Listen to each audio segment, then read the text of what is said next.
Crafting the gateway to Camelot, as Evelyn also started calling it, after surrendering to Rain's incessant use of the term, did not take 1 or 2 days. It took 10. It's not a shithole, Lozzie protested with a pout. It's pretty. Real pretty. You've been there too, Evie Weevy, you saw the skies. Evelyn sighed at that, dragging a hand over her face as they'd sat at the table in the magical workshop. The table was littered with sheets of paper covered in fragments of new gateway mandala, dozens upon dozens of fresh attempts at adjusting the output destination. That pile of paper grew all week long, like a snow bank in a storm. Evelyn huddled in the center as if she was extruding an igloo about herself. Lozzie flitted in and out whenever Evelyn hit a snag, rotating or transposing or correcting some piece of magic that looked wrong to her quasi-outsider instincts. "Hey, Evie," Rain said on day 4, when Evelyn had thumped into the kitchen looking ready to bite the head off a live chicken.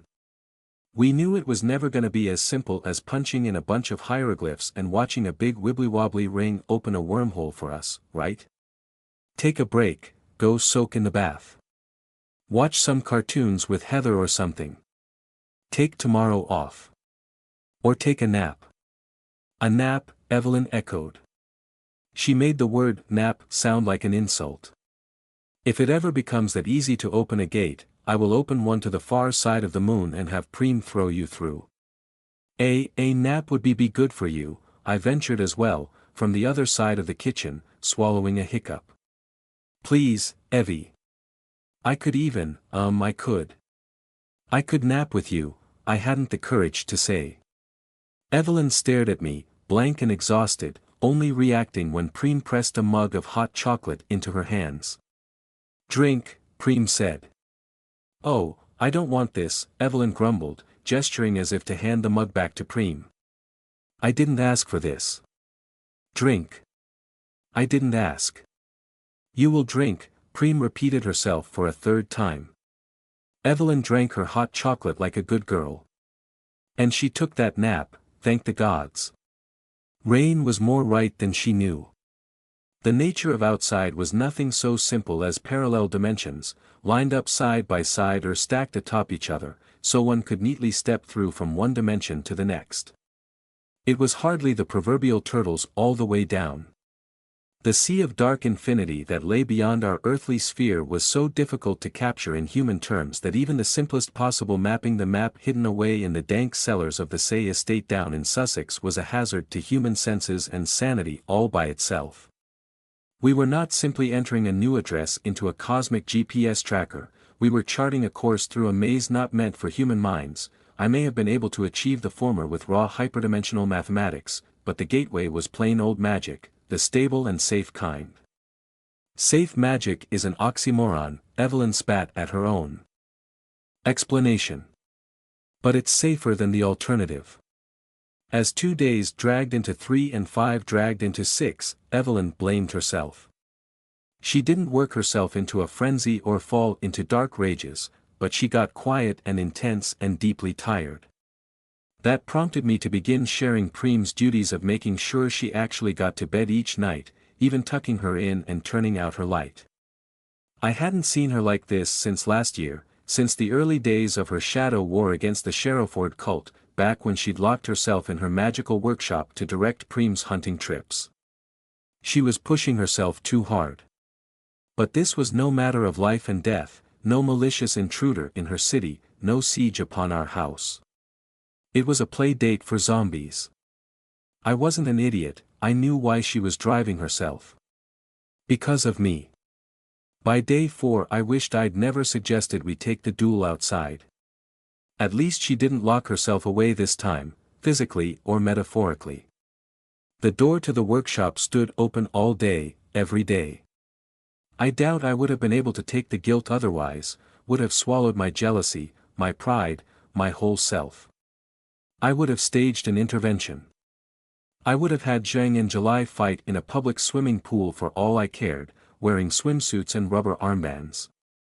Nothing was worth that kind of damage to Evelyn. But she never fell quite that far. No matter how monosyllabic and grumpy she could be at times, she was making progress. though she hadn't stopped frowning at me with that dark and unspeakable jealousy. Half the reason this is taking so long is the anchoring, she told me on day 7. I'd stepped into the workshop with a plate of peeled and sliced apple for her, peeled and sliced myself, not by Preem, in some wordless act of physical penance. I possessed none of Preem's accuracy and speed with peeler or knife. These were not pretty apple slices, and I had almost cut myself once or twice. But Preem had not stepped in, oddly enough. Evelyn grunted a thank you, then launched into an explanation. Anchoring? I asked, half polite, half genuinely interested, all happy she was talking. Technical term, Evelyn said. She took up the fork and crunched through a piece of apple, watching me with those big blue eyes, dispassionate and thoughtful. It was the 1st of June, still a few weeks out from true summer. Half the bulbs were dead in the drawing room's light fixture and weak sunlight filtered through the heavy curtains over the bay windows. Evelyn had rarely looked so close to my first impression of her, almost 9 months ago then, back in the medieval metaphysics room. The hazy illumination caught stray dust motes around her golden blonde hair and the thick, enclosing warmth of her cream-colored ribbed jumper. Despite the improving weather, she still wore a long skirt over her comfortable pajama bottoms. Cuddly, warm, tucked away with her books. Sometimes, if only for a moment here and there, she seemed like a fairy tale which one might find in a hidden woodland cottage.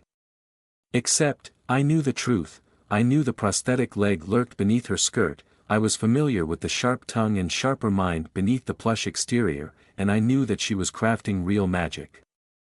But Evelyn Say was part of my family, warts and all. I preferred that to any cottage fantasy. So why couldn't I talk to her about that? Technical term. I said instead. I couldn't quite suppress a sigh. Evelyn frowned at me. Sorry, I said. I just think that name is a bit silly.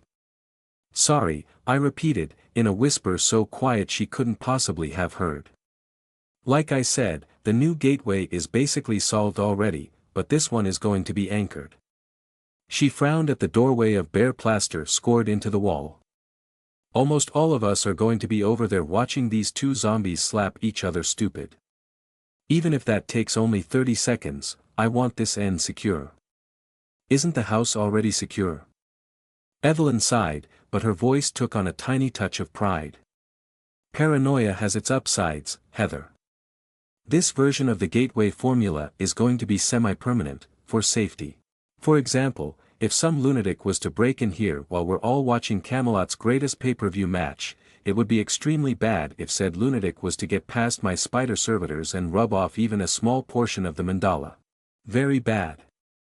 And the spiders are not exactly reliable. I glanced up into the far corner of the workshop, where one spider servitor clung upside down on the ceiling, resting or thinking or just vegetating. It was hard to tell what they thought about all day. The head of crystalline eyes showed no reaction, just watching the room as always. I pulled an apologetic expression anyway, hoping it understood.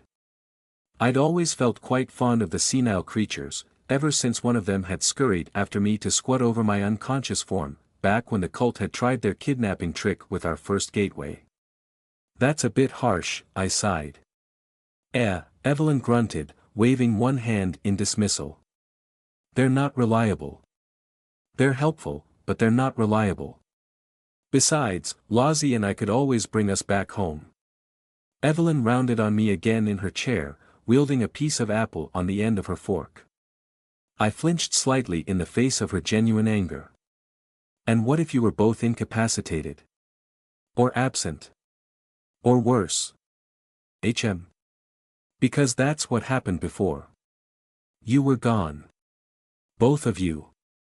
I want something that works without your input, in case we ever have to come and bloody well fetch you. That's a good point, Evie.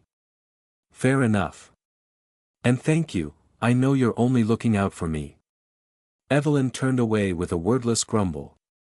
I reached out to awkwardly pat her on the shoulder. To my delight and surprise she absent-mindedly held my fingertips in return, though she must have barely felt my touch through her thick jumper. Then, she seemed to lean her head as if she was about to touch her face to my hand, but caught herself, apparently just as subconsciously, because she let go of my hand and went on talking as if nothing had happened. 3 of my tentacles inched out toward her, but withdrew without contact, because I was only indulging my own guilt. My heart felt like a rotting worm inside my chest. So this version stays open. No matter what happens to the physical spell written all over the goddamn walls. She sighed. Or at least that's the theory. I still have to test it. I assume it's not fully permanent? I asked. Evelyn snorted, though her sarcasm was at least amused rather than bitter and sharp. Oh yes, that would be a great idea, just fill this room with physical doorways to elsewhere. The crossroads of the universe, right here in Sherrowford. I'll put up a signpost, we'll turn it into somebody's hub level. Hub what? Pardon? Never mind. So, how do we close it again? We don't. I do. Kimberly should be able to do it as well, I'm going to share the details with her, in case she trailed off and waved a hand with an uncomfortable murmur. It requires a specific counter-rotational gesture and the correct incantation sequence. Or, it will do, in theory, if the damn thing works like it's meant to. I'm still not certain it will, this entire thing might be a wash. You might have to put a leash on Zheng after all. Evelyn let true scorn leach into those last few words. I cringed inside, feeling doubly awful. Guilt over Zheng and guilt over Evelyn. She hated this. I'm sure it will work, I said. Evie, you're really good at this, when you let yourself be. She sighed heavily. Heather, I know you're not trying to lie on purpose, but you're too sweet for your own good. I blinked, mortified, as Evelyn turned heavily lidded eyes up toward me. I'm sorry. I am terrible at magic, she said. But even if I wasn't, this would still be highly experimental, far beyond the boundaries of what any of my contemporaries or peers have attempted to do. She gestured at the blank doorway and the unfinished mandala again. I'm taking principles I barely comprehend and tying them together with duct tape and hope. You don't understand, Rain doesn't understand, Lozzie certainly doesn't understand, at least not in the way I need. Preem, I don't even want her to understand. Kimberly might, but she doesn't deserve any more of this shit. She's half out and I bloody well intend to allow her to stay that way. Your weird little yellow friend, maybe, but she's not telling. What about Jan? I asked. Evelyn's expression darkened like a flash storm moving across her face. Perhaps, she hissed through clenched teeth. Oh, Evie, I didn't mean to say we should show her any of it. Of course not. Of course. This shouldn't even exist, Evelyn said, watching me carefully, intent and alert for the first time in several days. The jealousy had gone away, replaced with my strategist once again. This gateway. What we've done. You do understand that, yes. But you did it anyway, I said. It's an achievement. Evelyn hissed and waved both hands. I didn't do this, Heather. I copied the work the cult did, however they tunneled through to their wounded outsider thing. Their doorways couldn't have taken them truly outside, just over to their pocket dimension. And then Lozzie had to finish the formula for us, you remember? How could I forget, I murmured. Without her, I'm not sure we could have done it at all. You understand that? You understand that none of what we're doing here should even exist.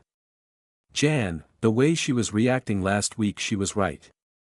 We've built a physical doorway to outside. I'm not entirely certain that anybody else is currently capable of this. She snorted. With the exception of one Mr. Edward Lilburn. We are playing with fire. To rescue my sister.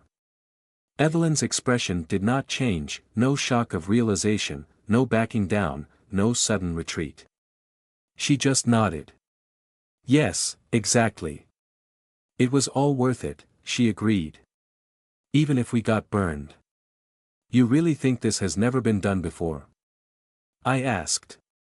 There's nothing in any of your dusty tomes or creepy books.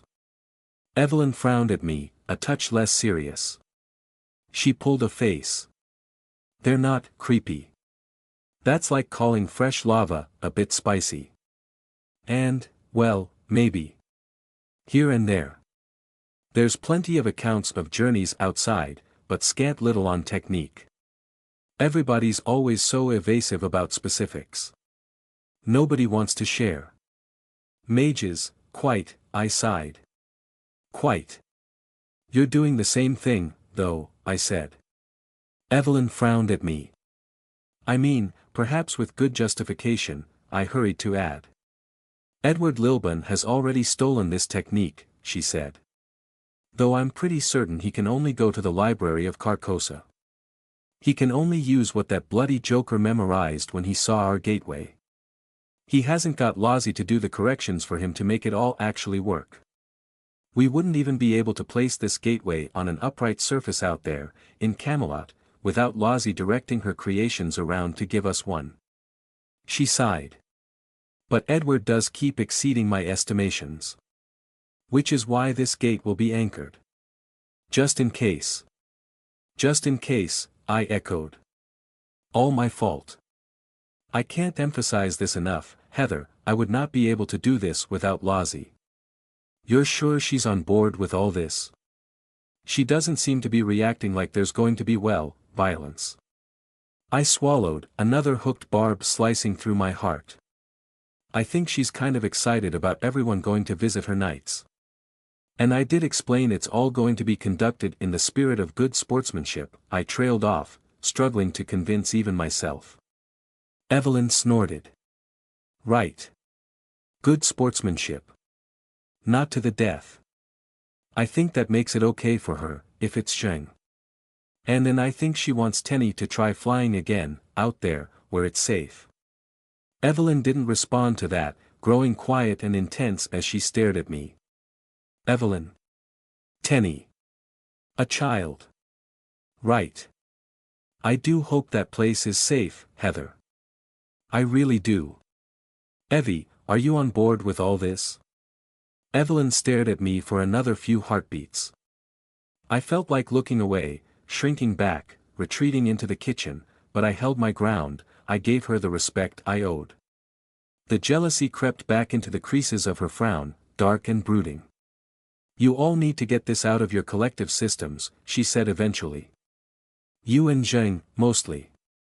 Get it over with. I broke. Evie, I'm really sorry, I blurted out. But she was already turning away, back to the apple slices.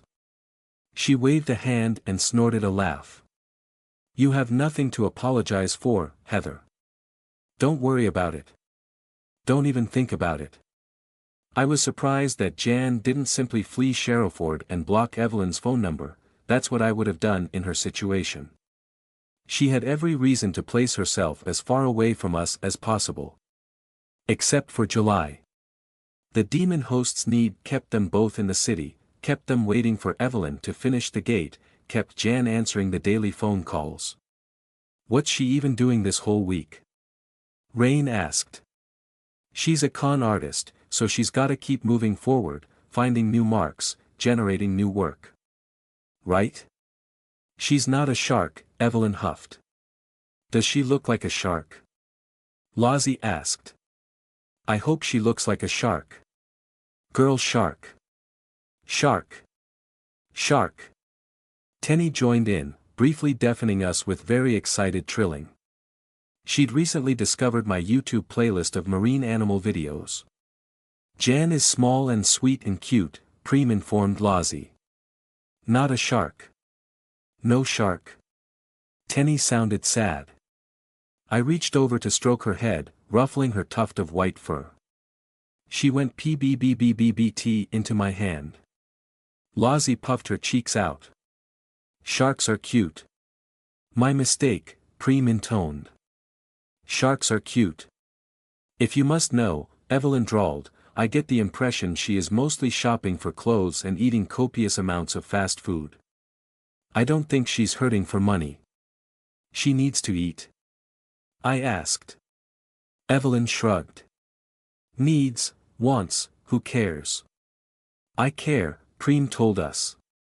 Jan wasn't the only one making best use of the lull between unexpected crises.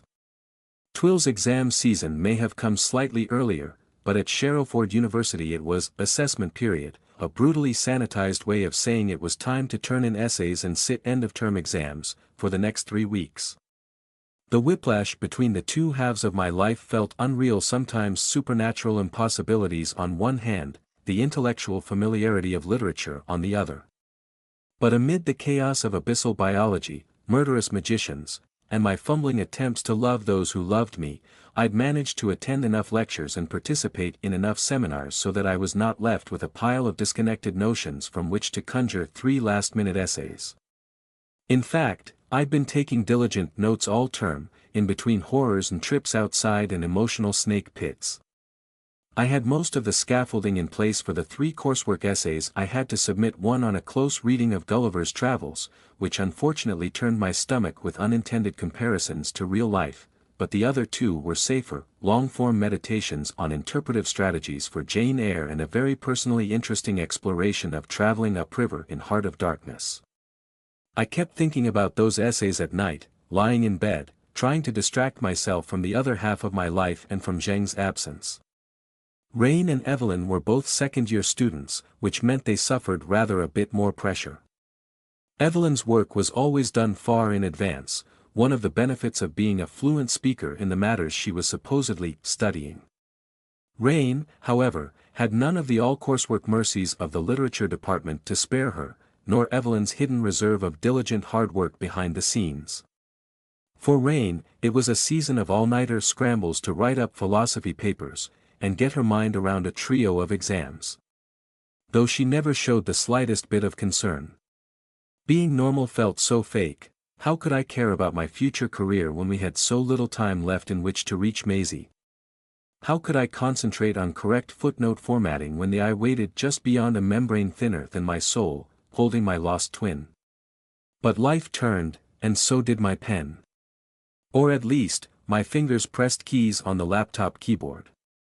And it kept my mind away from what I wanted to say to Twill. I'd tried calling her once, that very same evening on which I'd expressed the notion out loud. That turned out to be a mistake, both the call and sharing the half-formed notion with Rain. As soon as Twill had answered her mobile phone, I'd realized that I needed to say these things to her face, things about her and Evelyn, and about myself. Courage may have come easier at the distance between Sherrowford and Brinkwood, but this subject required respect and care. I had to be gentle. I had to see her face. I had to offer her a hug.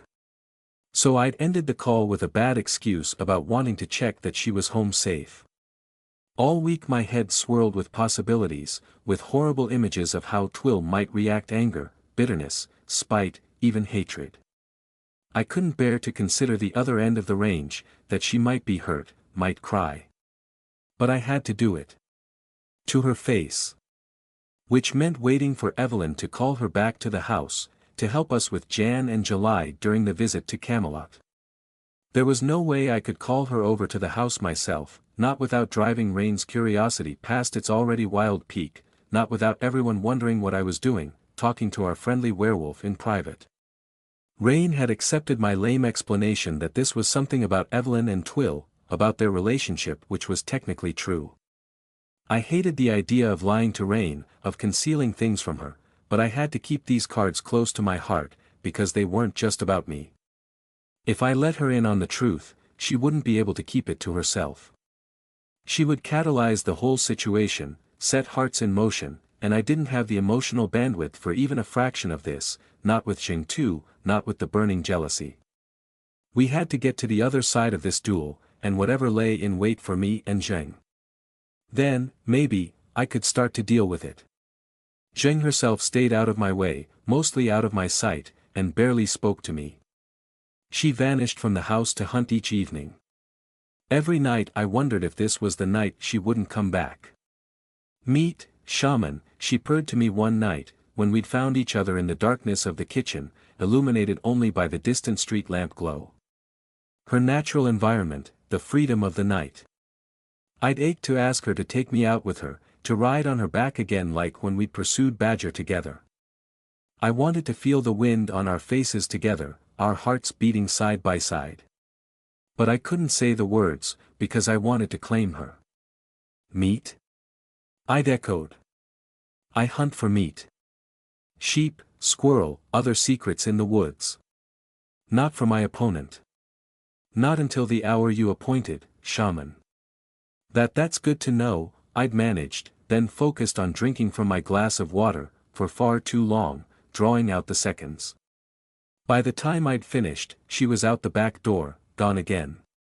I missed her like a missing arm. I couldn't talk to anybody about this, not my lovers, not Lozzie, not even Sevens. She of all people may have been able to untangle it, but something about her felt embryonic now, the way she cuddled up to me in bed and purred into my chest, the way she spent more and more time with Lozzie and Tenny, the way she reacted with big blinking eyes the one time I tried to share it with her, when we were alone in bed one morning, while Rain was downstairs making breakfast. She got the part about Jing, of course. She knew that all too well. She hugged me around the middle and purred into my chest over that. She understood. But when it came to the subject of Twill, she shied away, hands peeling off my sides and bony body sinking into the sheets like a manta ray hiding beneath shallow sand. I can't help, 7 shades of squeamish subordinate had rasped. Can't. Or won't. She raised a hand and wobbled it back and forth, showing all her sharp little needle teeth in a pained grimace. Bit of both. Can't intervene. Can't move you around on the stage. You're in deep. You gotta dig up. Oh, Sevens. I reached out and wormed a tentacle around her shoulders beneath the sheets. I'm not asking you to direct. I'm asking you to help as you are now. As you. Or just listen. Just listen. Sevens had let out an uncomfortable guruk. But she'd reached over and cuddled my middle again. Here for you. If you need it. Want a wingwoman with the werewolf? I'd actually laughed at that, stroking Seven's lank hair back from her forehead. Maybe. You are so lovely, Sevens. I won't force you, but maybe when I do it, stay near. Okay. We'll lurk, she gurgled. In ceiling. Maybe not that. Preem will be quite put out if you get into the wall cavity. It would make a terrible mess. Sevens had laughed at that, a lovely rasping noise that made me want to pick her up and nuzzle her. Nobody else could treat this with the respect it needed, nobody but the reforming meddler herself. As the days ground on, my tension grew, like a great worm coiled in my gut, feeding on my bioreactor. I began to keep multiple tentacles manifested all day long, sometimes even through the night. More than once I woke up with them wrapped around my torso in a constricting ball, after dreams of crushing and choking. Everyone must have thought I was consumed by jealousy. They were right, but that was only half of it. Evelyn sunk deeper into her work. Jing avoided us all, hunting and eating. Lozzie tiptoed around, giving me stealthy hugs when she thought nobody else was looking. And Rain had sex with me twice a day, helping me burn off the tension. That didn't quite work, because it wasn't about my jealousy anymore. It was about the sense of an impending change in the air. Several of them, all bearing down like thunderclouds. Private Eye Nicole Webb, super spy according to Rain, detective for hire according to everybody else, checked in with Evelyn twice every day, still chewing through a mountain of stolen paperwork between other jobs, hunting for any clues about the location of a most cautious and private client. On day 9, when the gateway really was ready and all we had left was the test, Evelyn called Rain and me into the kitchen, and put Nicole on speakerphone. Repeat what you just said, please, detective, Evelyn requested of the phone on the table. I don't want to repeat it myself, I might get it wrong. From the top, please. Nicole cleared her throat on the other end of the phone. All right then, for the peanut gallery out there, her smooth, relaxed tones purred in between the shuffling of papers. There's basically two ways of concealing information when you have to keep these kinds of records. Either you keep everything squeaky clean, you keep all the grisly details off the books completely, never write down any phone numbers of people you aren't supposed to know, that sort of thing. Or, you make everything so dense and complex that it's impossible to unravel. Make it too difficult to piece together the kind of clear picture you need to build a case against a crooked lawyer, and that's actually quite easy to do. Follow me so far? Absence versus concealed, sure, Rain said. Go on, Nikki. That's Detective Webb to you, Haynes, Nicole shot back, then continued without missing a beat. So, the lawyer, Yule's son, he deals with a lot of dodgy people, right? Not just your Edward guy. People who have actually been committing major crimes. I mean, there's some shit in here I would have loved to get my hands on while I was police. Not that any of it is actionable, mind you. Especially, 'cause it's stolen, little Miss Criminal, Rain said. Rain blinked in surprise. Evelyn was not joking around. Yes, shush, I added gently. Rain grinned and goosed my flank, which made me wriggle. Thanks, Heather, Nicole said with a laugh. At least she was enjoying this a little. Look, my point is, Yuleson's done legal counsel and defense for people linked with major drug dealing operations. And when you're dealing with that, you want to keep everything, and I do mean everything, cleaner than a brothel toilet seat before a royal visit, you get me? I wrinkled my nose. Ew. Money from clean sources, nothing shady that's gonna bring external attention, that kind of thing.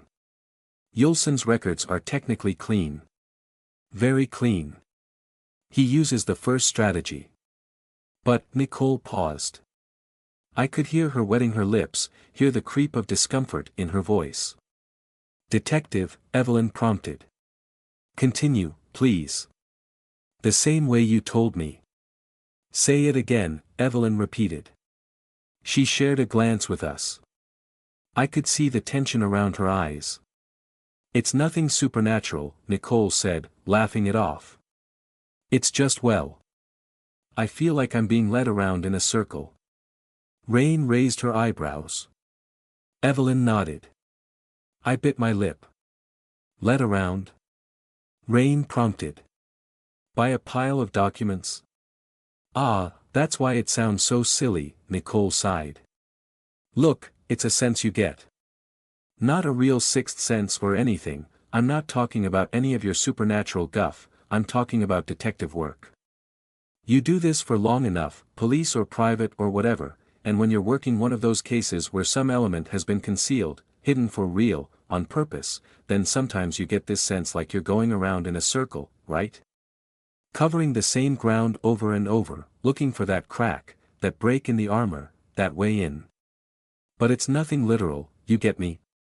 It's not like you can point to something, it's just a feeling. But you said lead, Rain repeated. Yeah. Nicole puffed out a big sigh. I could hear her scratching her head. 'Cause this shouldn't be happening. This isn't like a murder investigation or something, it's just trying to find an address. A hint of an address, even. A forwarded tax document. Anything. But it feels like I'm chasing a person. A person who's covering their tracks. Nicole stopped. Silence fell over the kitchen. I hugged myself with hands and tentacles alike, feeling like a cold hand was creeping up my spine. Somebody flicked the kitchen lights on, banishing the gloom. Preem, listening in.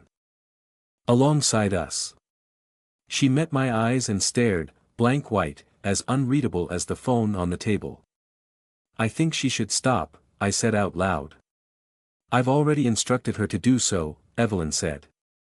I mean, it's probably nothing, Nicole's voice floated up from the lonely phone on the table, suddenly seeming very far away, on the other side of a wall. I wish we'd had this meeting face to face. But I realized it this afternoon, so here I am. Checking in, getting the all stop. I'm not exaggerating, by the way, Evelyn said, leaning toward the phone. You will be paid for today, but nothing else past this point, you understand? You are to stop this investigation. Yeah, Nicole laughed. I'm not gonna work for free or anything. You box up and seal everything you took from those offices, Evelyn went on. You don't touch it, you don't look at it, you stop thinking about it. Completely. It's cool, hey. I've got another job to be on this afternoon, just bread and butter stuff. I won't touch your job again until you give me the go-ahead. She sighed, a big puff down the phone. You really think this is some supernatural effect? Something messing with my head? It doesn't feel like that, it feels normal. There's no ghosts floating through my flat, I'm not losing time or blacking out. It all makes sense, you know. It can't be ruled out, Evelyn said, tight and frowning. Yes, quite, I added. Nicky, just stop, don't touch it again. We will. I trailed off, wetting my lips. We would what? The gateway to Camelot was almost ready, tomorrow was the day, Evelyn was all prepared for the test. But none of that mattered at all compared to finding Edward Lilburn, taking that book from him, and completing the Invisus Oculus, our way to go unseen even in sight of the eye. Nothing mattered next to rescuing Maisie. Part of me wanted to call everything off, give Zheng an ultimatum, forget any notion of talking to Twill. But who would be left to rescue my sister, if I abandoned everything I believed in? If I left my friends behind? Certainly not me. We'll be over there at your apartment the day after tomorrow, Evelyn spoke up, making me jump. Do not touch any of it in the meantime, detective. Understand? Don't touch a thing. We're dealing with something at current. Then we'll come take a look at the effect for ourselves. Oh, believe me, I ain't gonna touch it until you're paying me again, Nicole said with a laugh. Nicky, I spoke up one last time. Nicky, if anything strange happens, call us, okay? Any hour of the day or night. Call us. You bet, little Ghostbusters. Have no fear, I'm about to spend the next 48 hours tailing a client's cheating wife. All very boring, all very routine. No spooky bullshit for me. Fingers crossed, swear on me mum, so on and all that. After Evelyn ended the call, I couldn't help but chew on my lower lip. What if we can't find the house at all? I asked. What if we can't catch Edward? What if we can't get hold of the book? Rain pulled me into a gentle hug. Hey, Heather, if that happens, then we'll find some other way. We will, Evelyn grunted. She shot me a frown from down in her chair.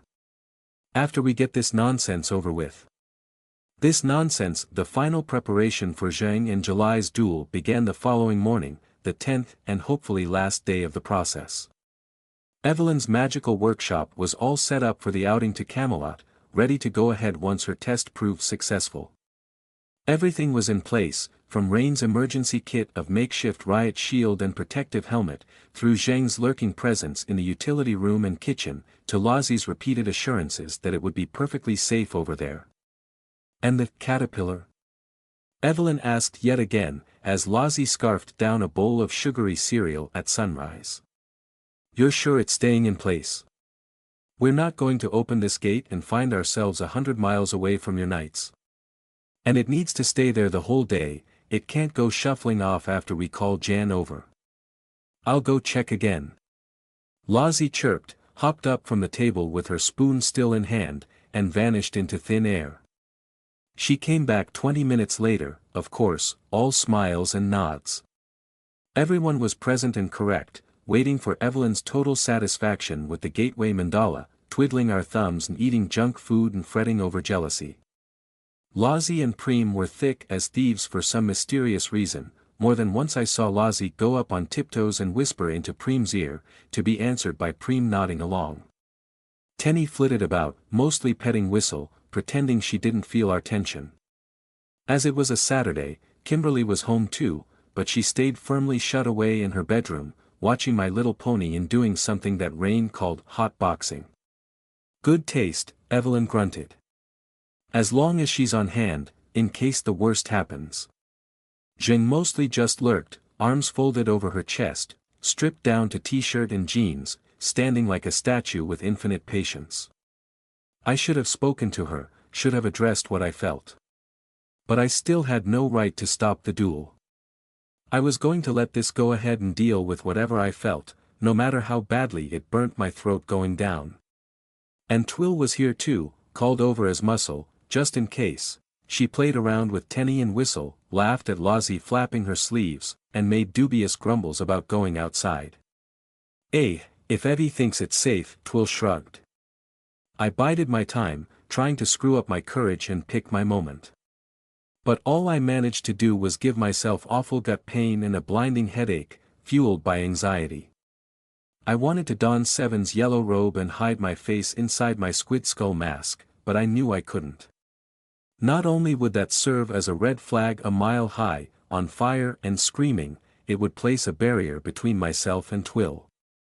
I had to say this as me, little Heather, not through the suit of abyssal armor I was constructing about myself.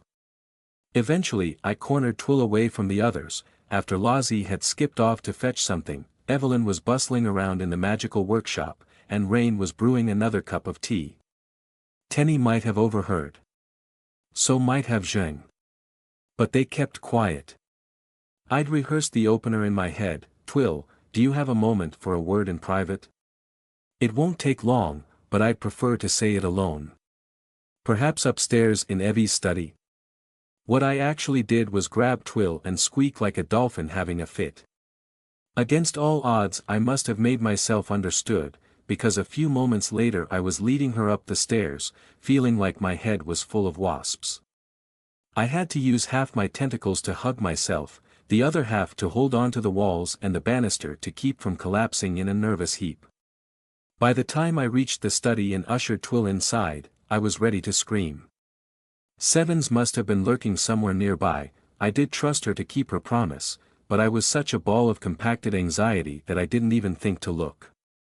The study door muffled the sound of voices from below, Lozzie's giggle and Evelyn's grumble, Rain's questions, and the clipped tones of Preem trying to keep everyone fed and watered. I shut Twill and myself away together in the cloistered gloom, among the bookcases and the dusty tomes. When I turned to her, Twill looked like a deer in headlights, frozen and wide-eyed beneath the single high window on the back wall. She looked like how I felt. Twill, I managed. Then I hiccuped so hard it hurt, forced to put a hand over my racing heart. I'm sorry to call you up here like this. Well, what I mean, Big H no, Twill stammered worse than I ever could. Heather, what's this, what's happened, what's going on? What's the what I mean? Twill was beautiful, even when I'd accidentally inflicted my own jitters on her. Long curly black hair framed her porcelain-perfect face, falling on the shoulders of her soft white hoodie. She'd kicked her shoes off at the front door earlier, leaving her in a pair of surprisingly cutesy pink socks beneath her jeans. Between the plush of the hoodie, her paradoxically non-threatening expression, and the way she was framed by the towering bookcases of Evelyn's study, I had the most bizarre urge to seek comfort in a hug, which was wildly unfair because I was about to hurt her. Nothing is going on, Twill, I forced myself to say. I swallowed another hiccup. I'm sorry for spooking you. Everything downstairs is exactly as it seems. This is about a personal matter. Twill's wide amber eyes went even wider, bug-eyed with alarm. Heather? Oh shit, no, I can't I. Her genuine fear cut right through my anxiety. Twill. Look, Heather, Big H. She forced a terribly awkward, toothy smile as she raised her hands, as if to ward me off. I respect you, alright? I think you're cool, I think you're good for like everyone you know, and I'm on board with you and Say and Rain and everyone else. But I'm not into you like that. Her smile turned into a skull's grimace. Twill looked like she wanted to either bolt for the window or hide under the desk. Wisps of spirit matter began to float around her in a half-glimpsed halo. She was so uncomfortable she was summoning her wolf form in sheer panic. I burst out laughing. All the knotted up, twisted, condensed tension of the last 10 days came undone, like a black hole entering some new and impossible process of reverse gravitational expulsion, unloading more than a week's worth of stress at once, pouring it out into the void. I laughed and kept laughing until I felt tears running down my cheeks. I clutched my belly and waved my tentacles in the air and sat down suddenly on the floor, rocking and moaning as the laughter finally drained away. It was a wonder nobody came upstairs to check on what was making a noise like a dying squid. Twill watched me in confused fear. "Heather? You all right?" I wiped my cheeks and raised my face, looking up at Twill from my new spot on the floor. But her expression of slack-jawed horror was so funny that I snorted and lost control again, going into a second laughing fit that went on and on until my diaphragm hurt and my cheeks ached. I had to wave her down, make her wait until I was truly and finally done. "Twill," I said eventually. "I did not call you up here to deliver a secret confession of illicit love." "Oh. Oh. Okay." Twill started to blush. Sorry. Sorry. I can't believe this is so silly." I sighed, feeling like I'd finally come up for air after a week underwater. Twill spread her arms. "You do have a tendency to collect people. What was I meant to think? And we never talk in private. I thought something real bad was up, and then you said it wasn't, so I thought it was about, shit." I leaned back with my hands against the floorboards, too spent to stand even with the aid of my tentacles. "Twill, you are a very beautiful woman. I mean that, I've thought it since the first time we met, when I slapped you in the face, for which I am still very sorry, by the way. But you can rest easy. I'm not into you in that way. We have zero chemistry. You are a good friend. Plus, my love life is already enough of a headache without adding an additional werewolf." I looked around at the floorboards. "Goodness, Evie needs to put down some rugs in here, this floor is quite uncomfortable." Twill puffed out a very long sigh, making an almost horse-like noise with her lips. Same to you, I mean. You're real pretty, Promise. Just not, She cleared her throat. "Not like that. Not for me. It's okay, you don't have to flatter me. I'm just not down for any horizontal shuffling, Shuffling?" I wrinkled my nose. "Twill." She blushed harder and scratched the back of her neck. "You know what I mean. The old 1-2 punch. Throat boxing. Carpet cleaning. Stop, please, please. All right. Just burning off some tension here, yeah. You can hardly blame me, after that." Twill pulled another grimace, still looking deeply uncomfortable, just in a different way to before. "So, what is this about, then? What's up? Like I said, we almost never talk alone, you and me. You need somebody to talk to." Her expression darkened into a particularly difficult frown. "Wait a sec, Rain's treating you right, isn't she?" "Oh, of course she is," I tooted as I picked myself up, dusting my backside off and taking a deep breath. The flutter in my stomach returned, but nowhere near as bad as before. Twill's density had quite dispelled the worst of my nerves. I folded my hands in front of myself, trying to adopt a little preem-like poise. "It's not about me." "Well, it is. But mostly not. Not at first. Sort of." Twill boggled at me. Okay.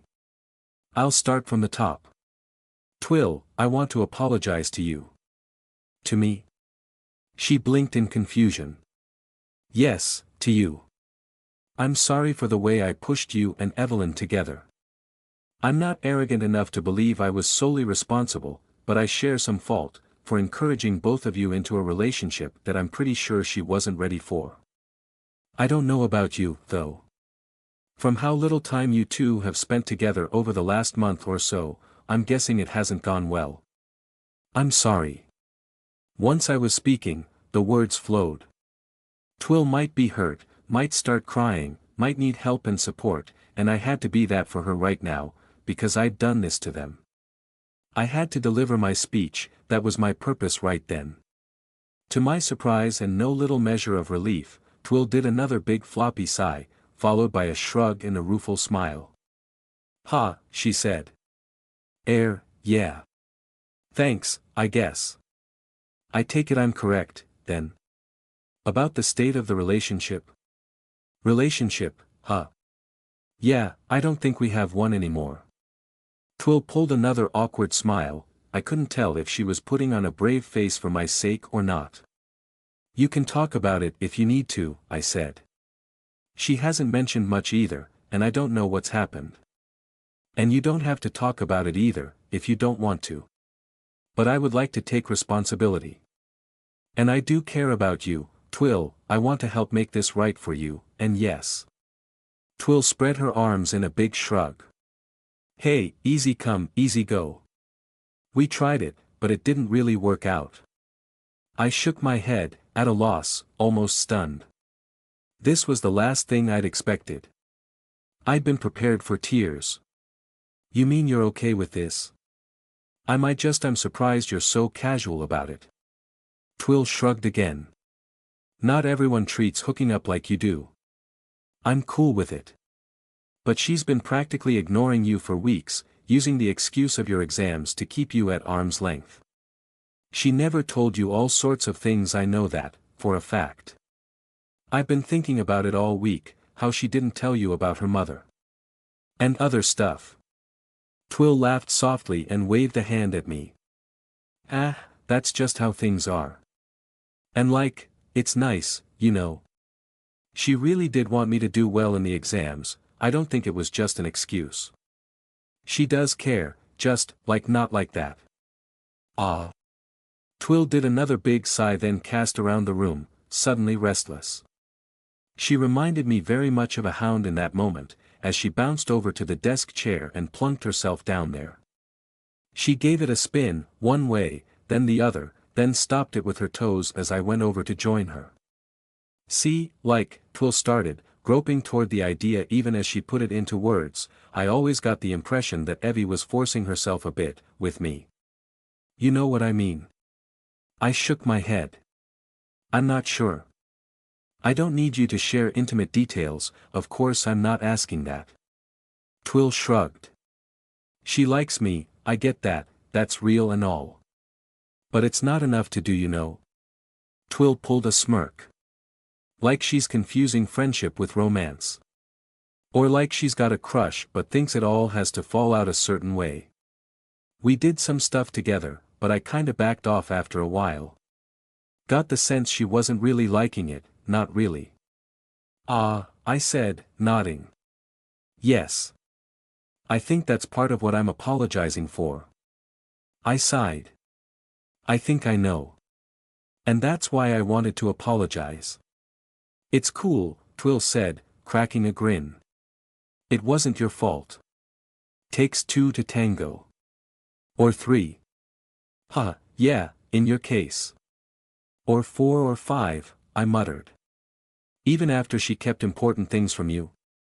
"She's very fragile, in some ways," I said. "And you're really okay, just carrying on afterward, like this?" "Sure. Why not?" Twill sighed and gave me a bit of a look. "Big H, you're smart and good with people, but sometimes you don't get it." My turn to boggle at her. "I'm sorry, Twill. I like you lot. I like this house. I like being one of you." She smiled, and this time there was no hangdog self-deprecation or wolfish fear. I could practically see her wagging tail. "I get to hang out with a bunch of cool older girls, you're all gay as shit, and I don't have to hide what I am. A lesbian?" "Oh, right. Of course. TCH. I huffed. Yes, the werewolf thing." I stepped closer and took Twill's hand, surprising myself. "I won't. I promise. Are you okay at home? Have things been bad?" She shook her head. Nah. I mean, no more than usual. They're still my family, even if they're touched. She tapped her head. I'm the only one that doesn't talk to God, she snorted. You lot gave me a new perspective, you know. Made me see what was going on. I mean, they're fine. They really are. They seriously don't do sacrifices in the woods or whatever. But ever since that thing with my mum I dunno. I can't look at them the same way. Twill trailed off to nothing, not really looking at me. I miss my granddad. He's the one who made you into a werewolf, is that right? Yeah, Twill muttered. He was different. I squeezed Twill's hand again. Twill, you really do always have a place here. If you get into Sherrowford University, do you want to come stay with us? Twill grinned, suddenly cheeky. Maybe. Maybe I'll take a room on campus. It's free if you stay here. No rent. She laughed. Okay then.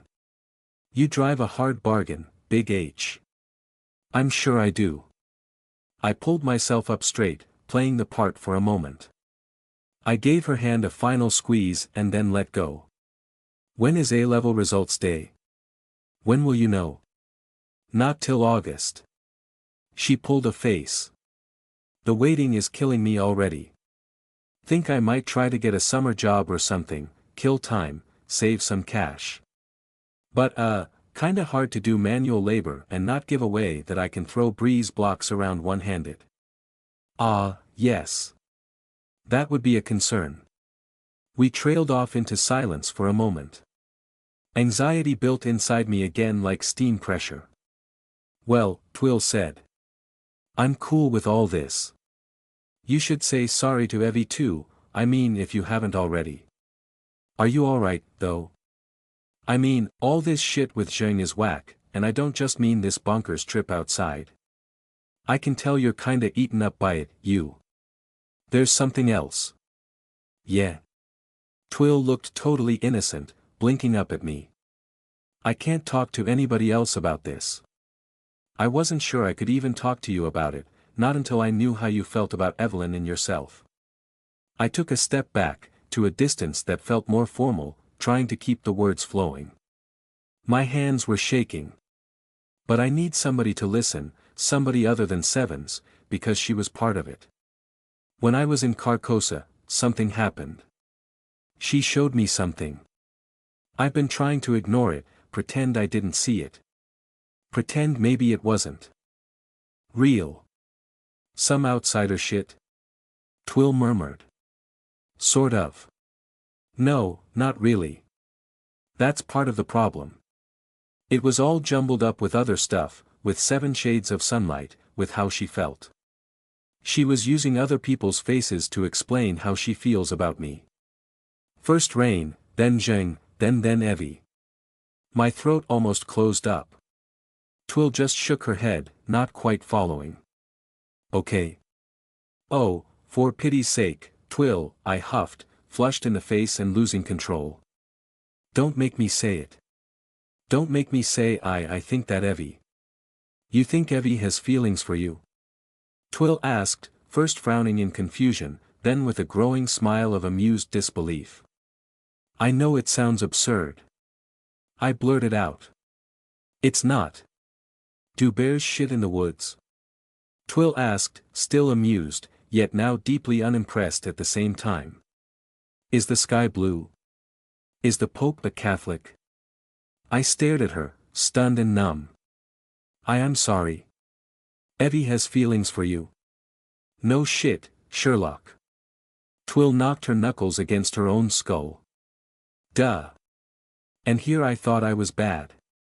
Twill, our clueless werewolf girl who always looked so confused, dog-brained and headstrong and easily pleased, always getting the wrong end of the stick, always up for a fight but barking up the wrong tree, always on the edge of every situation, one step behind every conversation, was looking at me like I was the idiot.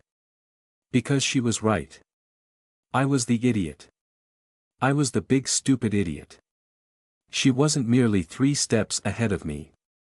Twill was running an entirely different race, on a track I hadn't even been aware of until 5 seconds ago. She'd lapped me so many times I didn't know whether I was coming or going. She'd sprinted past me and spun me around like a roadrunner past a certain unfortunate coyote, leaving me to stagger in a cartoonish daze. Twill was still talking, somewhere far away. I was real bad, I didn't figure out me and Evie could even try for it, till you said so. Heather.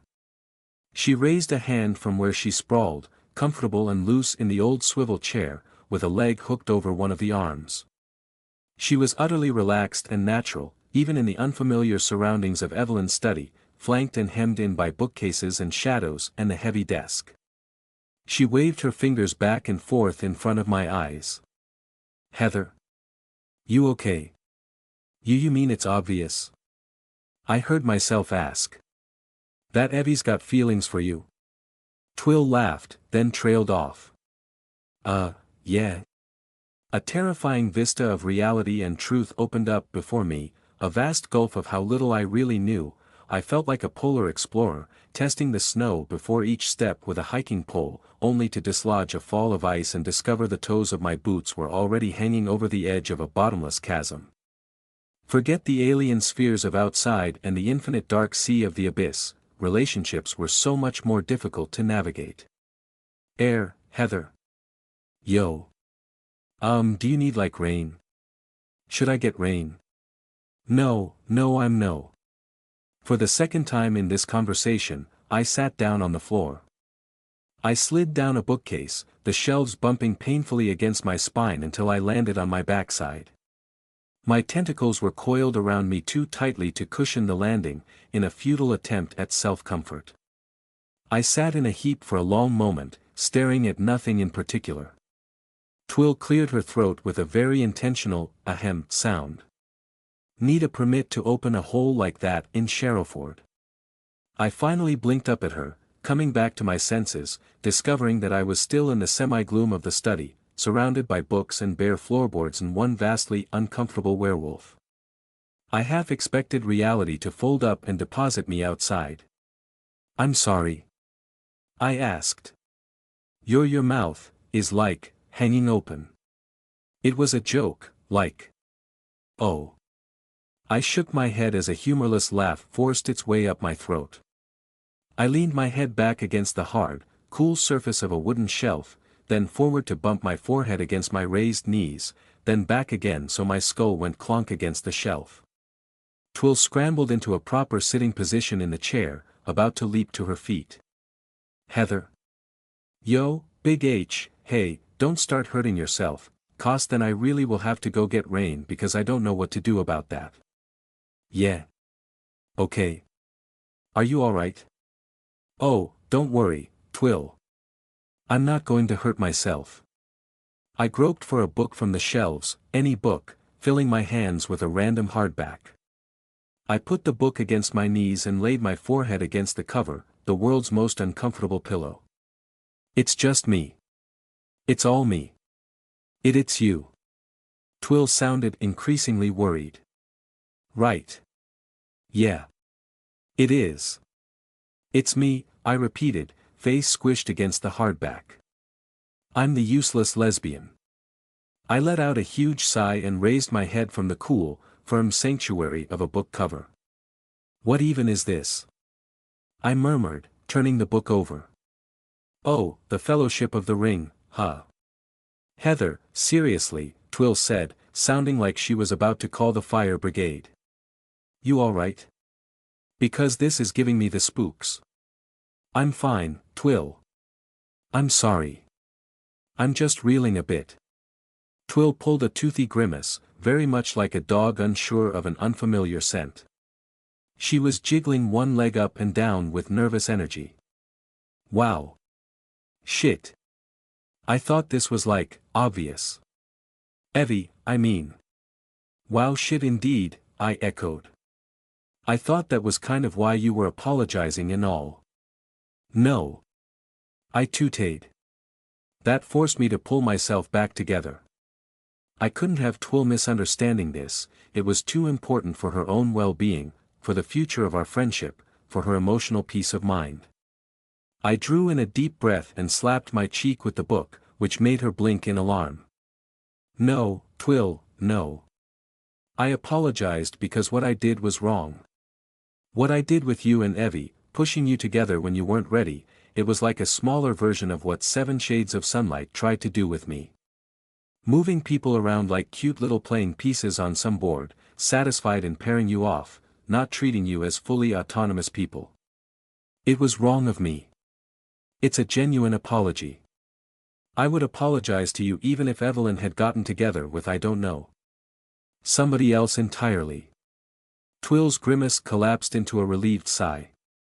Hey, look, it's cool. You don't have to keep saying sorry. But I am. Apology accepted. Twill laughed, one hand out to ward me off. Apology accepted, yeah. You and me, we're cool now. Okay, I said, slumping back against the bookcase. I narrowly resisted an urge to apologize for apologizing. Twill puffed out a big sigh of relief and leaned back in the chair as well. She rolled her shoulders inside her white hoodie, working out the tension, then pulled both her feet up onto the seat, getting extra comfy. She brushed her dark curls away from her face. So, why did you want to talk to me about this? I get why not 7s, but hey, anyone would listen. I shrugged, still at a bit of a loss. Who else am I going to talk to? Jane, right now. Preem, Evie's daughter. Lozzie is sweet and lovely, but she's not exactly a fountain of good advice. What about Rain? She is your girlfriend. Twill laughed. A while back, Evie wanted to borrow me for a cuddle, I said, talking to the ceiling. It was the night before we went to Carcosa. It was a ruse by Evie, to give me some time away from Rain being difficult, but Rain thought it was genuine. She referenced a deal they made in the past and then offered to lend me to Evie. As a partner. I slid my eyes back down to Twill. She was pulling quite the grimace. If I told Rain about all this, or if she figured it out on her own, she might lock me and Evie in a room until we kiss. Which I'm not willing to risk. Twill puffed out the opposite of a laugh. Right. Shit. So I'm talking to you. And it turns out you actually understand much better than I do. I'm sorry for underestimating you, Twill. To my surprise, Twill flashed a cheeky smile. That's just how I roll. Under the radar. Lone wolf in the forest, yeah. She struck a pose with both hands, like she was on the cover of a trendy musical album. I snorted a tiny laugh. I don't understand anything, do I? Evie has feelings for me. I shook my head and sighed, feeling like I'd been up all night. But why? You rescued her. I know, several times, but so has Rain, and she doesn't. No, Twill spoke over me, waving both hands. No, like you rescued her. Think about it for a sec. 'Cause like, this is something she and I did talk about. Like, a lot. And I think she's not said diddly squat to you. Diddly squat. I echoed. Twill, your dialect is slipping. Twill refused my bait. She'd made Rain move out. She was in this house all by herself, long before Preem. Just the spiders for company, and it's not like they're up for a chat. Not like she's got any friends at the uni, either. She was pushing everyone away. Twill's voice grew heavy with melancholy. Think about it. This house was just empty. Then you drop in on her and here she is now, 9 months later, she's got a family. You were the start of it. An image of Evelyn floated up from my subconscious, of the first time I'd met her, wrapped in her protective layers of clothing, tucked away in the medieval metaphysics room. Evelyn Say, a ghost of the real person who'd revealed herself seconds later, all hissing spite and bitter anger. She'd lashed out at me with verbal barbs, dripping toxicity she would never level at me these days, saying the most hurtful and rude things. She'd turned even worse on Rain, naked contempt, almost hatred. She'd denied me and driven me off. But then she'd thrown herself outside, alone, on a wild experiment. I'd rarely thought about that dangerous experiment she'd done, in the months since I'd rescued her from the consequences. I'd reached out and dragged her back from outside, with my first intentional slip, I had broken with 10 years of self-abuse and lies, for Evie. That experiment, that trip outside, that flawed spell she'd used, the one with no way back, she'd never, ever think of doing such a thing now. I put my hand to my mouth and felt tears prickle in my eyes. She was experiencing suicidal ideation, I murmured. The cold, clinical words were not enough. Evie, my Evie, she'd almost done it. In loneliness and pain. Maybe only subconsciously, maybe she didn't intend to, but... Yeah, Twill added. She leaned down out of the chair, grabbed my shoulder, and squeezed me far too hard. The contact brought me back from a dark place. But she didn't. That's the important bit, right? She didn't. And she didn't that other time in the library, either. 'Cause you were there. I nodded, a bit numb. I glanced at the study door, vaguely tempted to run all the way downstairs and hug Evelyn. Best decision I ever made, I murmured. Couldn't agree more. Twill let out a huge sigh and leaned back again. So, hey, you see why she might, feel things about you? Well, yes. But she's never given any indication that she... Oh, come on. Twill laughed, a mad sound, banishing the heavy atmosphere with a bark. She does it all the time. But like that? Twill paused, raised an eyebrow, and got this tortured faux shrewd look on her face. I could practically see the gears turning between her ears. She nodded slowly, cracking her knuckles one by one. Yeah, right. I can see where you're getting some crossed wires here, maybe. Yeah, Evie obviously has feelings for you, right? But that doesn't necessarily mean she wants to do the sideways shuffle with you. I blinked like she'd slapped me. Twill. No, I'm serious, Twill went on, totally unfazed by my offended tut. Evie's got feelings for me too, legit, she hasn't fallen out of those or something, but that doesn't mean she wanted to shag me either. I think all that confused her so much that she pushed me away. Twill shrugged. I think she might be ace or something. Ace but not realize it herself. And that's a bloody hard subject to bring up, I dunno if I can do it. I shook my head, confused. Yes, Evie is pretty ace. At least, I think she is. Twill blinked at me, deadpan unimpressed. Ace as in asexual, Heather. Oh. I blushed like a rotten tomato, flapping my hands and thumping the book down on my knees. You do know what that means, right? Yes. Oh my goodness. How are you so far ahead of me all the time? I huffed at myself, mortified. Evie might be asexual, yes, fine. Oh, goodness, how can we be talking about her like this without her present? Because I'm tryin' give you advice, you big dumbo. I sighed and sagged against the shelves. Yes. Yes, hit me again. I am the big dumbo. And hey, it's not like we're bad-mouthing her. We both care about her. That is true, I murmured, nodding along. You think Evie is asexual, but she doesn't understand it herself? Twill shrugged. I dunno, I'm not saying for certain.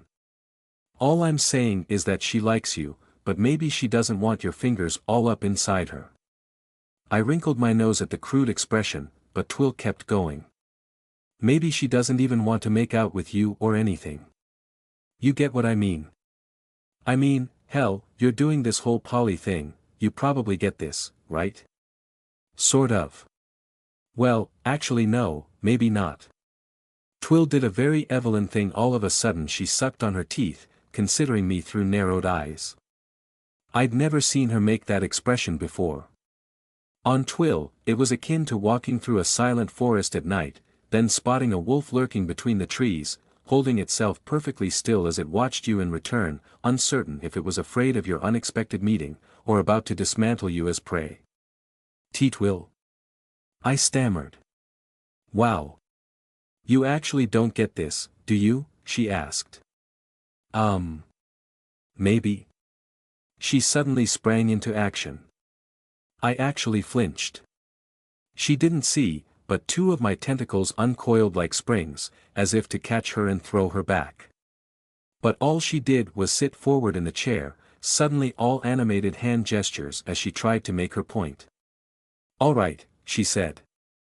Think about it like this. When people get together, especially when they're really inexperienced, sometimes they kinda try to be the person they think their partner wants them to be, or maybe they try to do stuff that fits in with the role of girlfriend or boyfriend, like, Twill wet her lips and looked around, eyes darting about in animated thought. Like say a guy gets his first girlfriend, right? And she's not putting any expectations on him, but he's absorbed all this crazy shit about how you're meant to be manly, but that's not him, it's not how he is. Internalized gender roles. Yes, Twill, I'm well aware of the concept. Where is this going? How is this relevant to Evie? Twill spread her hands. This is just an example, right? So maybe this guy starts acting different, not better, not worse, just different, 'cause he thinks that's how he's supposed to. And he's not enjoying it, she's not enjoying it, and they don't understand why, 'cause they're doing all the right things that they're meant to do. It's kinda like the opposite version of putting somebody else on a pedestal. People put themselves in boxes, you know. Twill pulled a face. I think, to be real polite, you kinda missed out on this sort of mistake, 'cause you're with Rain. I blinked. What does Rain have to do with this? Ah, come on, Twill said. Rain's so sweet on you and she doesn't demand shit, right? If you try to put yourself in a box like that, she'll dismantle the box. Ha! Twill forced a laugh, trying to keep things light. Putting myself in a box. I turned the idea over, with a sensation like déjà vu. I suppose so, I said out loud. I trailed off, half in thought and half because Twill's awkward laugh heralded a sneaky visitor. From behind the side of Evelyn's slab-like desk and behind Twill's back, a crescent of butter-soft yellow rose with the stately silence of a hot air balloon. A tuft of black hair and a pale, narrow little face followed, wearing familiar yellow robes like a headscarf. 7 shades of skulking and skullduggery had apparently been hiding behind the desk this entire time. She peered at me with those gems of red firelight set in black voids, over Twill's shoulder. Sevens gave me a pained, awkward, self-conscious smile, all needle teeth and cringing. I frowned at her for interrupting, but Twill was already talking again. So the point, Twill was saying, oblivious to the blood gremlin leering over her shoulder, is that Evie tried to be the good lesbian girlfriend. And her model for that is just you and Rain, I think. So that meant she had to want sex, right? Even if she really doesn't. I blinked away from Sevens and replayed Twill's words in my mind. Right, I said. I think I see. She thought certain things had to happen. For it to count. To be real. Twill nodded. Sevens nodded along behind her. I frowned again and Sevens cringed even harder, ducking her head. And yeah, Evie's got feelings for you, sure, Twill continued. But this is the real important bit. Maybe she expresses it because you're with Rain. So you're claimed already. Your sex stuff happens elsewhere. So you're safe. My eyes went wide. A light bulb flickered on, somewhere down in the archives that I rarely visited. Oh. Yeah. You get it now. I'm not saying don't. I ain't saying never ever do it. But I am saying that if you try to kiss her or shove a hand down her knickers, maybe she'd get the same way with you as she did with me, 'cause then she thinks it's all official and has to happen a certain way. All official has to happen a certain way, I echoed. My mind whirled. Maybe she just wants to cuddle with you. Twill shrugged. Hell, maybe she actually just wants to cuddle with me. She might not want to ever have sex at all. Or maybe she'd be comfy as like a service top, I dunno. She does all the work but doesn't like it in return. Hell, that's valid too. You get this now? I nodded slowly. I felt like a kettle that had just come to the boil and was now cooling down, my thoughts cleared, my substance clarified, my medium cleansed. I think you may be right, I murmured. 7 shades of shrinking sincerity sank downward, dropping below Twill's shoulder and vanishing behind the corner of the desk again. That time, Twill must have seen the direction of my disapproving frown, because she turned to glance behind herself. I winced, ready for a yelp and a scream and 7 scrambling out in a flurry of limbs and misunderstandings, just when I felt like Twill and I had finally struck the gold I'd been mining toward for so long. But Twill turned back to me as if nothing was there, though I did notice her sniff the air and frown slightly. "Thank you, Twill," I said, trying to bring her back. "Ah, it's nothing." She pulled a slow wince. "Evelyn Say is a complicated woman. And I gotta be honest, maybe too complicated for me." "Ah. You mean that you would have ended up breaking up anyway?" "Well. If she wanted me to be her cuddle slut, sure, you know. She's cute, I respect her, it would be nice and all. But that's not what I really want. And it does take 2 to tango." I laughed gently and stretched against the already uncomfortable bookshelves. "And what do you want, Twill?" "Air. It'll gross you out again." "Say it anyway. I do owe you that much." Alright then." Twill cleared her throat. "I want a girlfriend I can pin to the bed with one hand while I make her squeal with the other. The good kind of squealing. Oh, goodness." I cleared my throat and tried not to blush, but I put a hand to my mouth. "I see. Yes. Right. You did ask." "Yes. Sorry. Indeed, yes. I did ask, I did, yes. And thank you for sharing. I think. So, maybe not Evie," Twill said. "However much I do like her. Of course."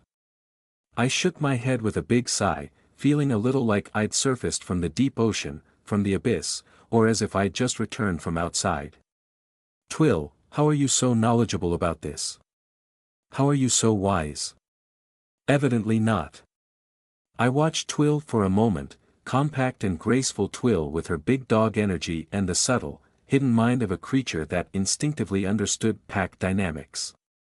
She rocked a little in the chair, apparently very comfortable with all this. "How do you know all this stuff?" She shrugged. "Not my first time around the block." "You mean you've had other girlfriends? Before Evie?" She nodded. "Yeah, couple of times."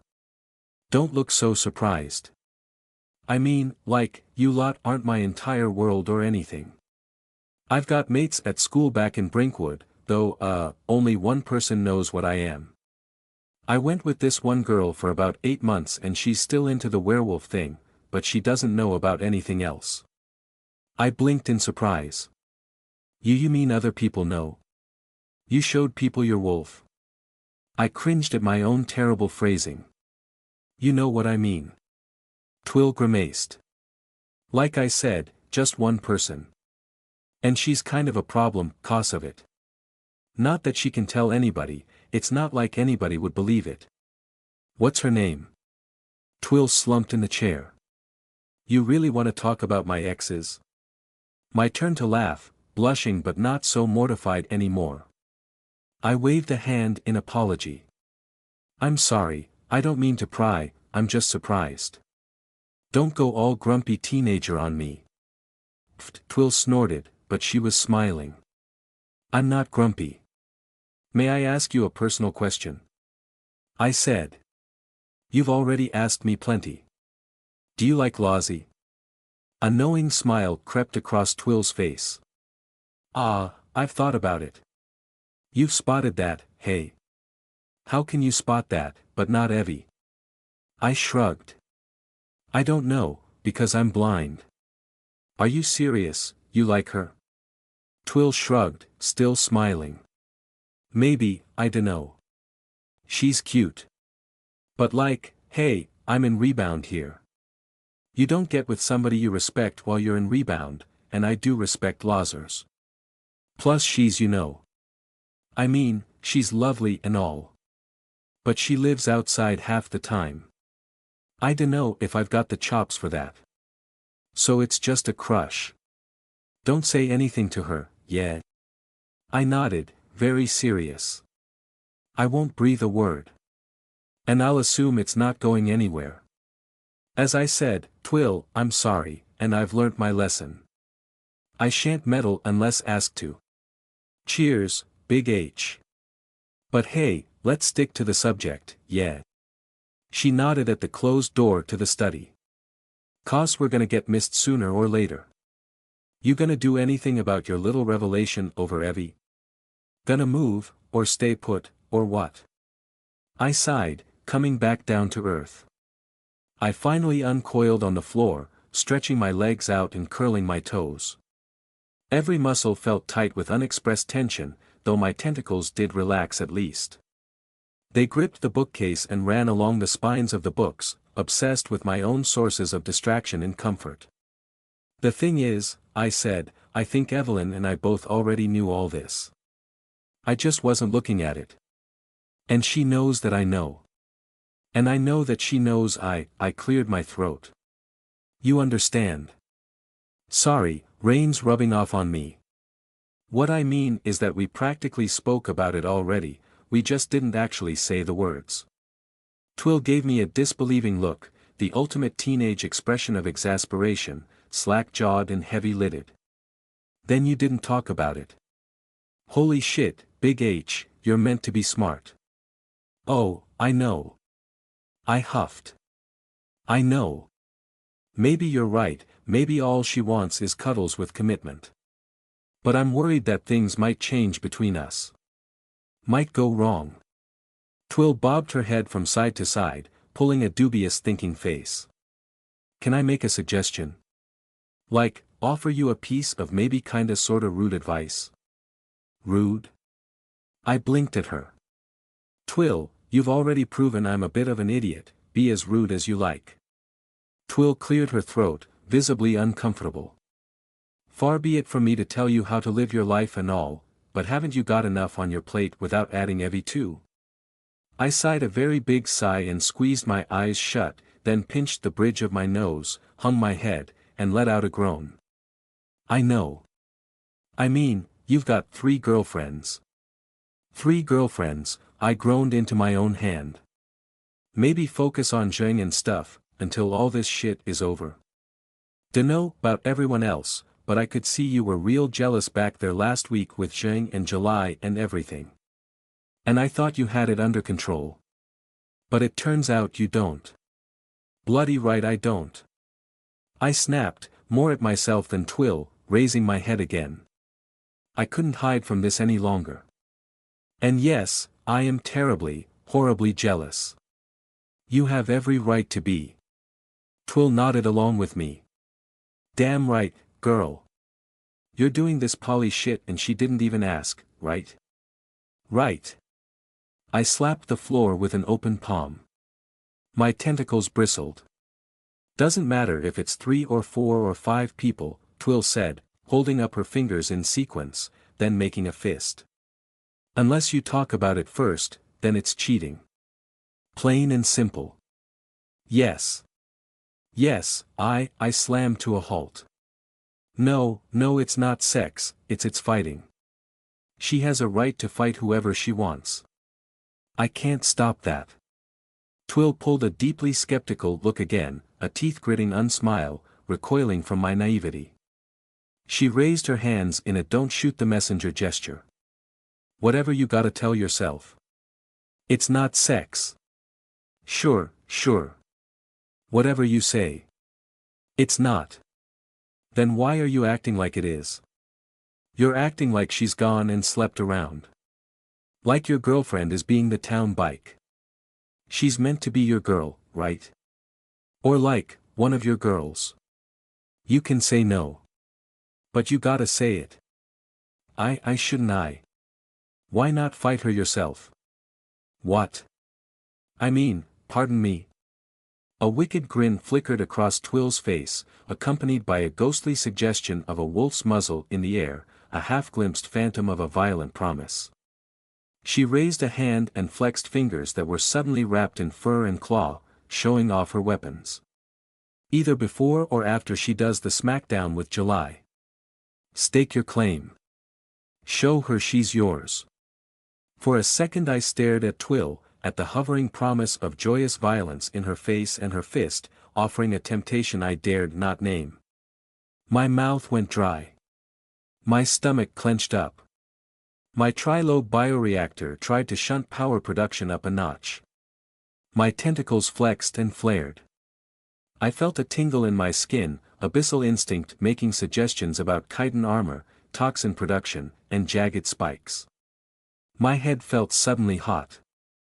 Then a flicker passed over my senses, like a distant discharge of static electricity, or the lifting of air pressure after a thunderstorm. I blinked, reeled my wild instincts back in, and glanced over at the floor. Fight or flight hovered at the edge of my consciousness, a body memory that surprised me at a deeper level than any desire to wrestle Zhang. Heather. Twill said my name. I think Evie just opened the gateway to Camelot, I said slowly. A ball of snakes writhed in the pit of my stomach. The hour was at hand, or at least only a phone call away. Twill boggled at me. You can tell. Yes, didn't you feel that? Nah, nothing. Not surprised though. She shrugged. You've got a lot going on already, makes sense you can feel the wibbly-wobblies or whatever. Guess they don't need us after all. She tilted her head to peer at me when I kept staring at the floor. So, you gonna fight Jing or what? I sighed. I can't. Sure you can. What's stopping you? You can't be serious. You've seen Jing fight. She could pin me down and tickle me into submission, with one hand. Blindfolded. With her feet tied together. And food poisoning. No, come on. Twill complained at me like a football fan shouting at a bad penalty shot, leaning forward in her chair, face lit up with equal measures of excitement and exasperation. You totally could. Heather, yo, I saw you fight that big ugly bastard, orangey whatever. The guy, with the mouths. I was there, remember? Urinju, yes. And you kicked his arse. You went big-time Squid Girl mode and went toe-to-toe with him. Twill, don't exaggerate. I hardly kicked anything. In fact, I seem to remember falling over into the water after a few moments. And going Squid Girl mode almost burnt out my brain, not to mention the bruises. That was an emergency. I didn't even know what I was doing. Yes, by threatening him with brain math. I couldn't have won otherwise, I'm not built for that kind of thing. I shivered inside for a moment, my tentacles flexed and quivered with the physical memory of being bitten and torn, chunks of them ripped out by ravenous teeth. I'm hardly going to use the threat of mutually assured destruction in a play fight with Zheng. Twill shook her head. You really don't get it, do you? I frowned and crossed my arms. And we have to be downstairs, soon. You don't have to go all out all the time, duh. I don't even think you'd win. But you'd show her you're willing to put a few bruises on the line. That's speaking her language. Try for real, get on her level, slap her with a tentacle. Twill mimed a melodramatic slap, like something from a soap opera.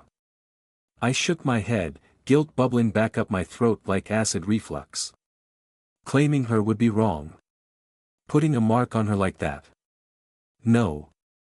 Twill rolled her eyes. Then make her reject you. I'm sorry, what? You've got a right to do this. Do it out there, while we're all watching. Mark your territory, girl. It's what I'd do. Twill flashed a wolfish grin, for a split second she had too many teeth, too sharp, too canine, set in a grinning muzzle of grey russet fur. I'd never thought about it before, but Twill probably understood animalistic dominance play better than any of us, save perhaps for Zheng. She was giving me useful suggestions, whether she understood so or not. And not just about Zheng and Evelyn. I swallowed, about to formulate an answer, perhaps another denial, though I felt a dam straining inside me, undermined and about to break. But then a neat, sharp knock sounded on the study door, a quick and gentle rat-a-tat-tat. I jumped. Twill laughed and her face was suddenly back to normal. Yes. I called out, feeling like I'd been caught doing something naughty. We're in here. Hello. The study door cracked open and Preem stepped inside. Milk-white eyes found the pair of us. In the moment before she spoke, I saw a flutter of yellow vanish behind her skirt, as if somebody invisible had fled the room, but fumbled the last moment of an unseen escape. The door is open, Preem intoned. Your presence is requested. Sure thing, little say. Twill jumped up from her seat and rolled her shoulders. Time to, not punch a night, I guess. Little say. I echoed as I picked myself up off the floor and dusted off my backside. I returned the Fellowship of the Ring to its proper place on the bookshelf. I am the younger of the two extant say women within this household, said Preem. She directed a stare at Twill. Not little. Twill shot her a cheeky smile and a wink. So it's all going ahead, downstairs? I asked. Preem turned to me. I hope you had a good talk. Your presence is requested. Sure did. Twill said, heading over to the door and miming punches at an imaginary foe. I frowned at Preem. Did she somehow know what Twill and I had been discussing? Lozzie had whispered in her ear several times earlier, while we'd all been twiddling our thumbs and waiting for Evelyn to finish the final touches on the gate. Neither of them had thrown knowing glances in my direction, not that Preem ever would, but it wasn't impossible. I felt a lead weight in the pit of my stomach, a mortified flush trying to bloom in my cheeks.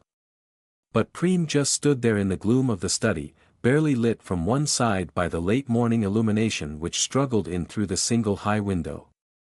She gave nothing away. I cleared my throat. Preem, where's Lozzie right now? Outside, said Preem. It would not be accurate to say that Lozzie had jumped the starting gun on our bizarre trip to Camelot, because Lozzie recognized no starting signal, let alone the starting line or even the track. She was off and away, playing to her own tune. By the time Twill and I followed Preem back downstairs and into the magical workshop, the gateway was finished, open, and waiting.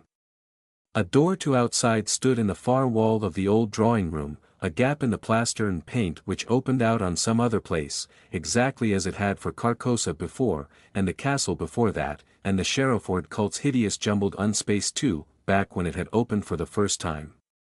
All of those were terrifying and alien places, even the cult's castle, despite the fact we had it secured and locked down now, ours for the foreseeable future.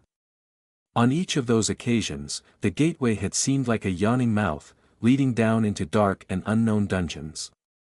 But with the quiet plain, Camelot, whatever we wanted to call it, the gate seemed more like a doorway onto the world's largest back garden. At least we knew this destination was safe. If 148 of Lozzie's knights were not enough to protect our little beachhead, then nothing was. I could see the knights as I stepped into the workshop, their stately armored forms dotted across the slice of gently rolling yellow hillsides visible through the doorway. Lozzie was already over there, flittering between them, her pentacolor pastel poncho fluttering and flouncing as she darted from one knight to the next, sharing a hug here, a few unheard words there, her wispy blonde hair trailing behind her. The knights were unmoving, but I knew they cared, inside. Lozzie turned and waved at us. She must have seen the motion of Twill and I re-entering the workshop. She flapped the sides of her poncho and moved her mouth, calling to us, though no sound transmitted through the gateway. Deep purple spilled into our reality, flooding one end of the room with a slowly shifting illumination which seemed to absorb and swallow all other light. And there was Zheng, already standing on the yellow grass of Camelot. She had her back to us, her hands on her hips, stripped down to jeans and short-sleeved white t-shirt, head raised to take in the whirled purple of the alien sky. That strange light played across the dark tangle of her hair, the ramparts of her shoulders, and the muscles of her back. I let out a deep and involuntary sigh, the first to break a silence I had not recognized. "It's not so bad once you get over there," Evelyn spoke out loud, staring at the doorway, struggling to put strength and confidence into her voice. "Not like Carcosa, at least." She glanced at Twill and me. "Good of you to join us at last." "Language," Evelyn hissed, nodding sideways at Tenny. "Sky. Sky pretty. Sky." Tenny trilled, making deep fluttering sounds inside her chest, her antenna twitching atop her head. She was far too entranced with the view through the gateway to get curious about Twill's colorful language. She was also very brave, standing right next to the open doorway to outside and peering through as Lozzie waved back to her. But her fleshy wingcloak was wrapped tightly around her torso and her mass of silken black tentacles was reeled all the way in, close to her body. A puppy, unsure of its surroundings but encouraged by the fact that Mother was safely over on the other side and clearly unharmed. Everyone else was standing far back, at a nice safe distance.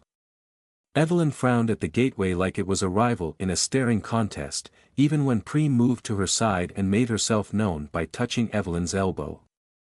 Sevens was curled up on the sofa, making little burr sounds, wrapped in the yellow robe she'd been wearing upstairs. I spared her a look and she pulled a toothy grimace. "We'll talk later," I mouthed silently. Sevens cringed and averted her red-black eyes. One of Evelyn's spider servitors was in attendance, as always, clinging to the ceiling in the corner. To an unfamiliar observer it would not have appeared to care about the gateway at all, but I had come to recognize the tiny changes and tells in servitor body language if these things could be said to have body language in the first place. The head of crystalline eyes was fixed on the gateway, staring, waiting, listening for a signal to move. The only one of us even remotely relaxed was Rain. She was wearing the heavy padded motorcycle jacket she'd worn to Carcosa. Her homemade riot shield, a piece of sheet metal duct taped to a rubber backing board, lay forgotten against the table, as did her handgun and her knife on the tabletop. Her arms were full of very alarmed and very curious corgi. "Just trying to stop him from running out there," she said to me with a wink. Whistle kept turning his head from side to side, staring at the doorway like something alien had appeared in the heart of his kingdom.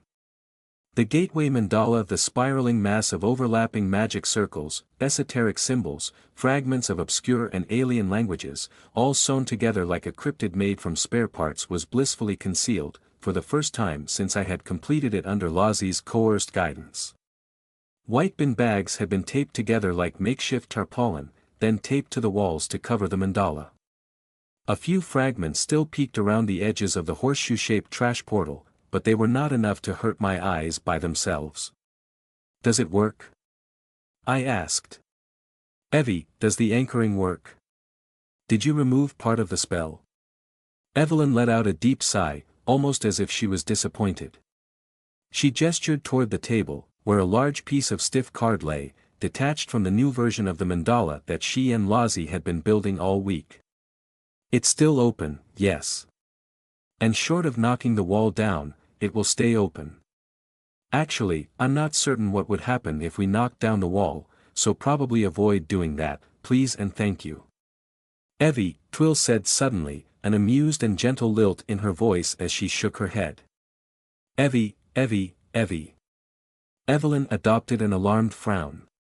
"Yes, that is my name, last time I checked. Why do you sound like you're high?" Twill opened her arms. "Can I give you a hug?"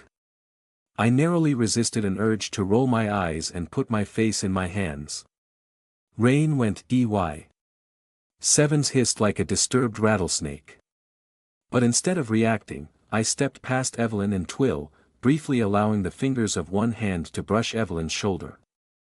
I caught her eye and smiled a thank you at her, mixed with apology and adoration and a dozen other emotions that I didn't have names for, not yet. At least a fraction of my feelings must have reached her, because Evelyn did a double take at my expression, as if I'd just blown her a kiss. Then I let go and turned to the gateway. Can I? Seriously? Twill repeated. Behind me, Evelyn spluttered. Have you gone mad? Did you hit your head on the way down the stairs? This is hardly the bloody time, what are you playing at? 'Cause I like and respect you, Twill said, with a grin in her voice. And I wanna show you I care. And hey, it's just a hug. I'll be gentle. Evelyn spluttered again. I glanced back and Twill winked at me. I didn't know exactly what she was playing at either, but after our conversation upstairs, I suppose she had some lingering issues of her own to work through. As Twill and Evelyn finally made up or at least gestured toward a new steady state for something not quite friendship, I stepped toward the gateway. One of my tentacles subconsciously snagged my squid skull mask from the workshop table as I passed by, depositing it into my suddenly clammy hands. I stared into the dark eye holes in surprise, then looked up into the deep purple light spilling from the gate and flooding across the floor. Tenny watched as I approached, trilling a soft and gentle "Heath," which I acknowledged with a smile and a nod, but I could summon nothing else past the lump in my throat and the tremor in my belly. Some clever soul had brought our shoes into the workshop, as if this was a new back door. I stepped into my trainers, barely feeling the motions. Zheng's back loomed before me, coffee-brown skin and the mass of her dark tattoos visible through her thin white t-shirt. She stood only a dozen or so paces beyond the gateway, bathed in a waterfall of strange purple light. Nobody called out to me, perhaps they all understood what I was doing. I took a deep breath as if I was plunging into the ocean, then stepped through the gateway and over to Camelot. Cinnamon wind, warm and gentle, teased my sense of smell and filled my lungs with clean air. Yellow grass like rubbery velvet cushioned the soles of my trainers. Purple light reached through the backs of my eyes, slid down my optic nerve, and adjusted my visual cortex. All the tiny noises of number 12, Barnslow Drive vanished, replaced with the soft wind and faint rustle of the quiet plain. Ahead of me, Lozzie flitted and bounced between the knights.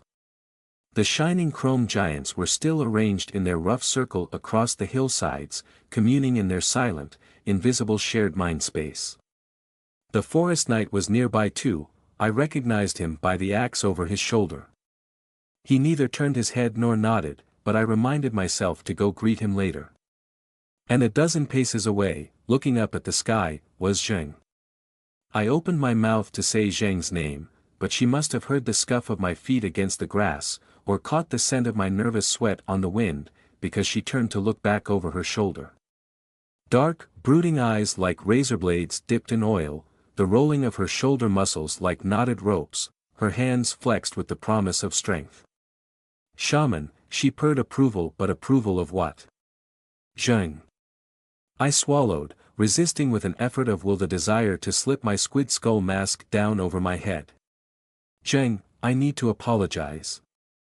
I want you to know that I don't like any of this, but I won't try to stop you.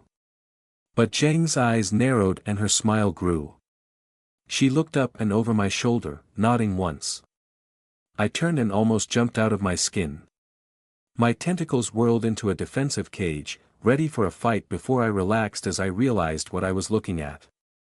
It was one of Lozzie's caterpillars, up close. The caterpillar was a curving wall of off-white, the size of a barn and the color of fresh bone or old bakelite, pitted and gnarled like ceramic armor that had been subjected to a decade of wear and tear. The main body was separated into sections by vertical ribs of the same material, each section bulging outward as if shaped to deflect armor-piercing blows. The bottom of the carapace curled inward, exactly like a real caterpillar's body, to ensure ground clearance, except Lozzie's outsider colony organism sat directly on the ground itself. This one wasn't moving, so Lozzie alone knew how the things achieved locomotion.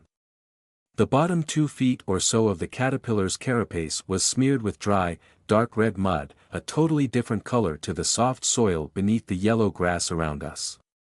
It had clearly voyaged far, out here in Camelot. My goodness, I breathed, a little stunned at the sheer size of the thing. It was bigger than an elephant, like a whale had re-evolved back onto land. Something primitive and instinctive in my mind told me to steer well clear of the creature's path, even as personal experience and my brief glimpse into the night's collective mind told me the caterpillar was very much on our side. No, on my side, personally.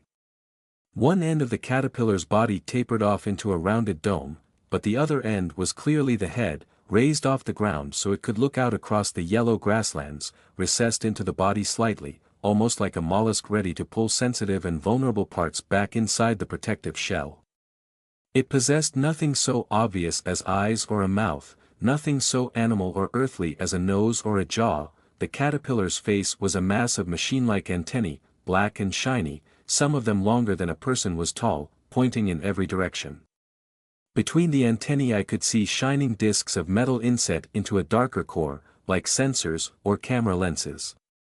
Several flexible, flat-tipped tentacles also extended from that core of black material, though ridged and lined as if they were more machine than biology.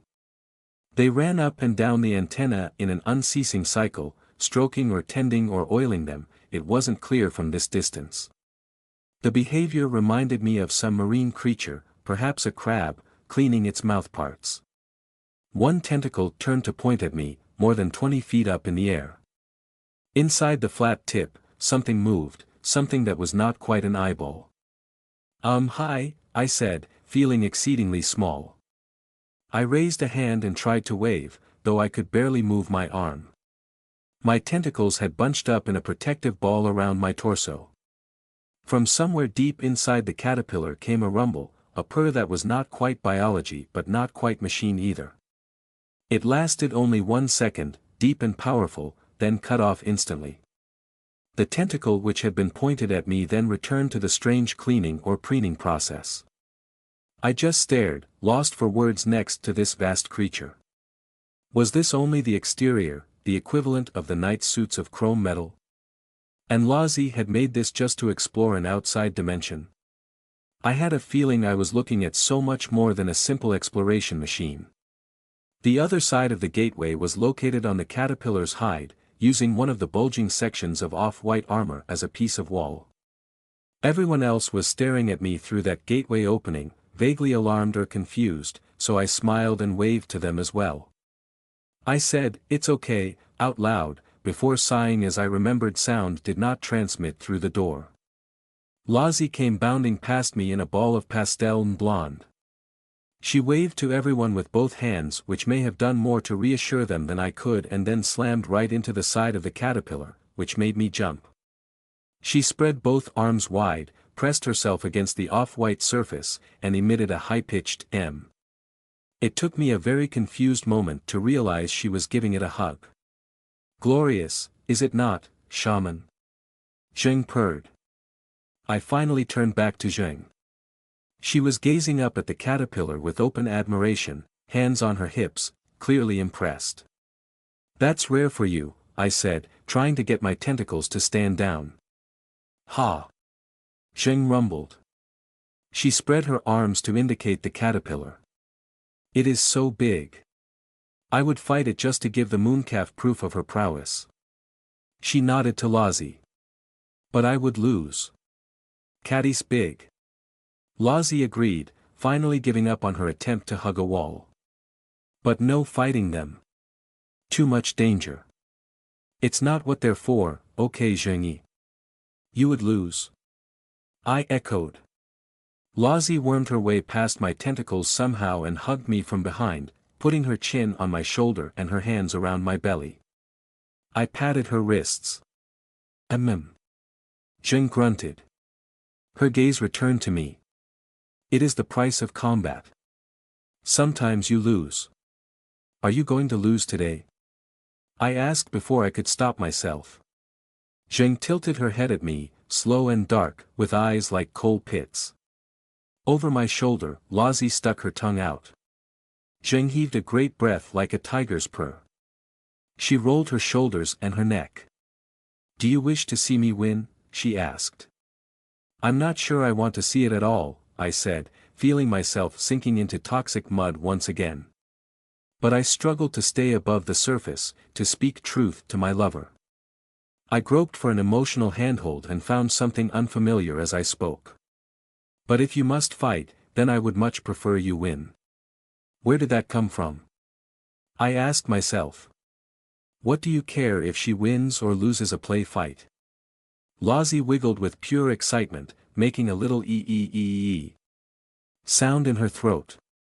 Zheng leveled her dark gaze at me. "Then I will win for you, shaman." "I'm not sure how I feel about that, but okay." Zheng broke into a grin, wide and sharp and full of joy. My stomach did a flip. "Then call the little wizard. Have her bring my opponent." "We are ready." Zheng's opponent arrived precisely on time, 37 minutes after Evelyn called Jan to let her know we were ready to terrify her. I still wanted Zheng to win, that wasn't a lie. But part of me did wish that Jan hadn't picked up the phone. We didn't take the same paranoid security precautions as the last time we'd invited an informed visitor to the house. We'd already done the uncomfortable hostility dance with these two, making us look like a bunch of hair-trigger murderous loons at best. There were no hidden traps this time, no spider servitor waiting above the front door to scan whoever and whatever stepped through.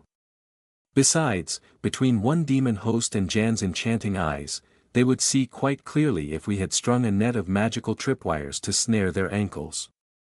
If it did turn out they intended to annihilate us in return for payment from Edward Lilburn, or the ineffable whim of some outsider wibbly-wobbly, or just for the sheer fun of violence, then they were placing themselves in the worst position from which to do harm, on our home territory, within my arm's reach. However, we did go through the laborious process of having Jan call Evelyn once they were standing at the garden gate. Preem then opened the front door so we could see Jan and July standing there. Rain waved them over. We were on. Just to avoid any misunderstandings, Evelyn muttered, frowning at the pair as they walked up the garden path. "What on earth is she wearing?" "That coat, I think," I whispered back. Twill smothered a laugh. "Are we gonna need to lift her up the steps?" "Play nice," said Rain. "Be polite to guests," Preem reminded us all. Twill cleared her throat and pretended to look sensible. July was dressed ready to step straight into the ring. Despite the chill in the late spring air and the thin sunlight pouring down from the iron-hard firmament, she wore only a gray tank top and a pair of black jogging bottoms, leaving her long arms and elegantly muscled shoulders exposed and covered with goosebumps. Her long black braid was tidied away into a bun on the back of her head, to deny her opponent the extra handhold during combat. Though I was not well predisposed to this particular demon host, I could at least appreciate her sense of practicality though not her imposing presence. She stalked up the garden path like a raptor, her intense stare boring into each of us. When she stepped over the threshold she stopped on the spot with an instant economy of motion, more akin to a bird or a lizard than anything mammalian. It made my skin crawl and my tentacles bunch up, ready to counter an attack. Next to me, Twill struggled not to respond by sprouting claws. I saw her flexing her hands. July also carried that hard-shell guitar case over her shoulder, the one which contained a magic sword. "I do not see Zheng," she said by way of greeting. Such a normal voice should not have come from such an imposing presence. "Maybe you shouldn't," I whispered, so quietly that only I could hear. "Hold your horses, yeah," Twill said. "She's waiting out where you're gonna fight." July stared at Twill. The werewolf visibly bristled. "I sure hope you're not gonna be swinging that thing around in here, yeah?" Rain asked with a nod at the guitar case, softening her inquiry with a laugh. "It will not be used today," July informed us. "It is for killing." "We're not here for killing." Rain shot her a wink. "As long as we're both on the same page." Yes, Jan's voice huffed and puffed from behind July. We have to carry the bloody thing around everywhere, in case it gets stolen, because nobody wants that. Big drama, big mess, maybe we both die again. Yes, hello, hi, we're here for this nonsense, let's get it over with. Jan, on the other hand, was dressed for a visit to the South Pole, or perhaps to be tipped on her side and rolled down a hill, or maybe to repel boarders. She was swamped from throat to ankles by that gigantic white puffer coat she'd unraveled back in her bedsit. Her delicate features and fluffy black hair poked up from the fur-lined collar, deep blue eyes flashing with barely contained irritation, like a lightning bolt striking the sea.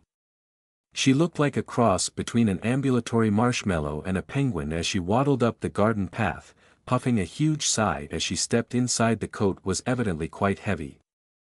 The effect was lessened only slightly when she unzipped the front of the coat, perhaps in an effort to show us she wasn't concealing a shotgun under there, rather superfluous, considering her magical pockets, but the gesture was nice. Her hands were so buried in the white, worm-like sleeves that she struggled to pop one out to reach the zipper, which had Twil struggling not to snort and me politely covering my mouth. Beneath the coat, Jan was absolutely tiny. She was wearing a well-fitted pink and white athletic tracksuit, as if ready to shed the coat and run for her life. She reminded me of a slender yet colorful insect, frozen in the moment of exploding from her massive white cocoon. It was a lot showier than her casual clothes. Yes, I know, I'm not exactly dressed for a social call, she said. She clucked her tongue at Evelyn, mistaking a curious frown for disapproval. I really do struggle to care right now. Don't, please. No criticism intended, Evelyn said. You look fine. Oh, fine. Fine, she says. I think the tracksuit looks great, Rain said, nodding appreciatively. I shot her a glance and she winked at me. I struggled not to roll my eyes. Not the time, Rain, though I knew she was doing it to soothe my nerves. As if I care how you think I look, Jan huffed. Let's get this over with. So where's this door to hell? Upon finally being ushered into the presence of the open gateway like a princess presented with a fancy thoroughbred horse, albeit a horse with scales and bulging eyes and a stinger-tipped tail, Jan ceased being huffy and fussy in the manner of a pampered cat denied her favorite food. Instead she turned quiet and standoffish like a cat introduced to a grizzly bear. She went wide-eyed with terror, froze to the spot, and turned gray in the face. We all waited by the table in an awkward little line, myself, Rain, Evelyn, Twil, and Preem, as Jan stood there one step inside the magical workshop, with her towering demon host at her side. She stayed very silent and very still, staring at the gateway with an expression like it might reach out and eat her if she dared so much as squeak. Not even her eyes moved, those beautiful deep blue eyes like firelit sapphires, ignoring the ugly rubbish bag tarpaulin concealing the mandala, fixed on Camelot itself. The rolling yellow hillsides, the impossible purple light spilling forth, the nights dotted across the landscape, and Lozzie still flittering around out there like a pastel butterfly amid her creations. It was a strange feeling to have visitors set foot in the magical workshop, inside the old drawing room, among the secrets of Evelyn's magical development, and the few results of our furtive explorations of outside. If we had been a true cult, rather than a bunch of university girls who barely knew what we were doing, that room would have been our inner sanctum. We would have had the gateway framed like an altar, my squid skull and Saldy's golden medallion up on pedestals, and the demon-haunted clay squid displayed inside a cage, being fed live mice or something equally as gruesome. Instead, we'd cleaned the room. Well, Preem and Rain had cleaned, while Evelyn had made useful suggestions and I'd gotten in the way. The table was cleared of magical notes and moldy tomes, leaving behind only Japanese comic books and perfectly ordinary novels, bathed in the backwash of impossible purple light from the open gateway. The clay squid demon thing was covered with an actual tarpaulin pinned to the wall, because none of us felt like explaining that little secret.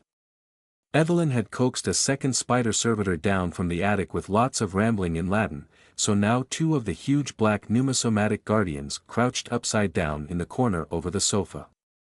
Every last scrap of useful knowledge was hidden upstairs or packed away, all except Evelyn's scrimshawed thigh bone, which she held tucked under one arm. I had retained my squid skull mask, which I cradled against my belly, through the comforting, enclosing warmth of my hoodie.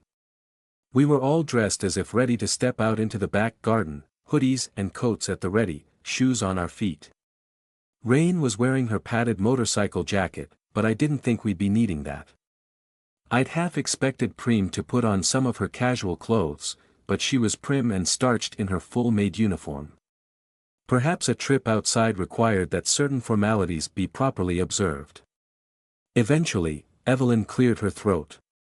"It's quite safe," she said. "It's not safe, that bloody well concerns me," Jan hissed in her delicate little voice, strangled with fear and wonder. She finally found the courage to move her eyes and tilt her head, so she could confirm the gateway was more than just an illusion on the wall. What am I looking at?" "We call it Camelot," I said, feeling terribly lame. "Or the Quiet Plain." "That explains nothing." July, all 6.5 feet of her, seemed relatively unconcerned by comparison with her diminutive wizard. She stared at the gate with the same owlish intensity and predatory intent that turned on every other object of her regard. Chin high, arms crossed, eyes wide like a pair of searchlights which shone through flesh itself. Though I was certain she wasn't really staring at the gate at all. She only cared about the figure sitting on the yellow hillsides beyond. Zheng, with her eyes closed and her legs crossed, small at this distance but facing the gateway in blind greeting.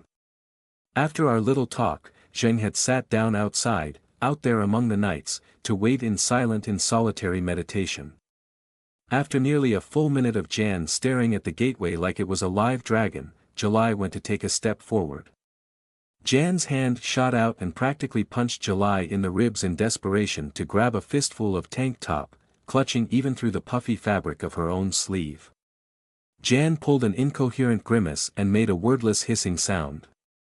July turned to look at her with all the malice of a bird of prey interrupted in the middle of a meal, but Jan had eyes only for the gateway.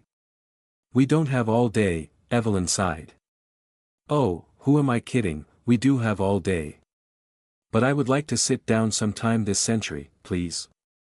"This is real," Jan muttered, then swallowed with visible difficulty. "Welcome to the real world, hey?" Rain said. "Welcome," Preem echoed. "Either this is real," Jan continued, her voice quivering, "or you're the greatest illusionist who ever lived, and I'm about to walk into a wall like we're in a cartoon. Which, you know, would actually be preferable to this being real. Is this an illusion?" She managed to sneak a glance at Evelyn. "Tell me it's an illusion. Please. I'll walk right into it for you. I'll even bounce off the wall.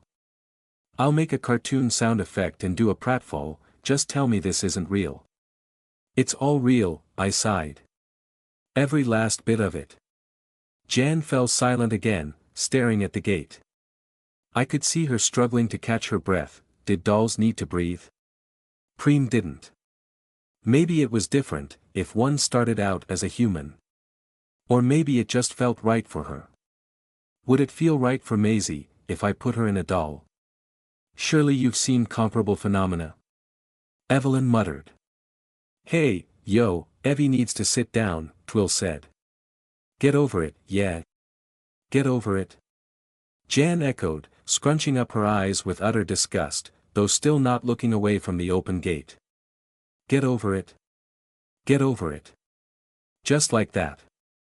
Excuse me, Miss Fursuit Exhibitionist, but I am having a bit of a moment here." "I agree," July said, speaking at Jan like her voice was a cattle goad. "Get over it. You can bloody well wait another 5 minutes." Jan hissed. "It is pretty shocking, the first time," I said, clearing my throat. "We're all too used to this, I think. Did they ask the people at the Trinity test to get over it?"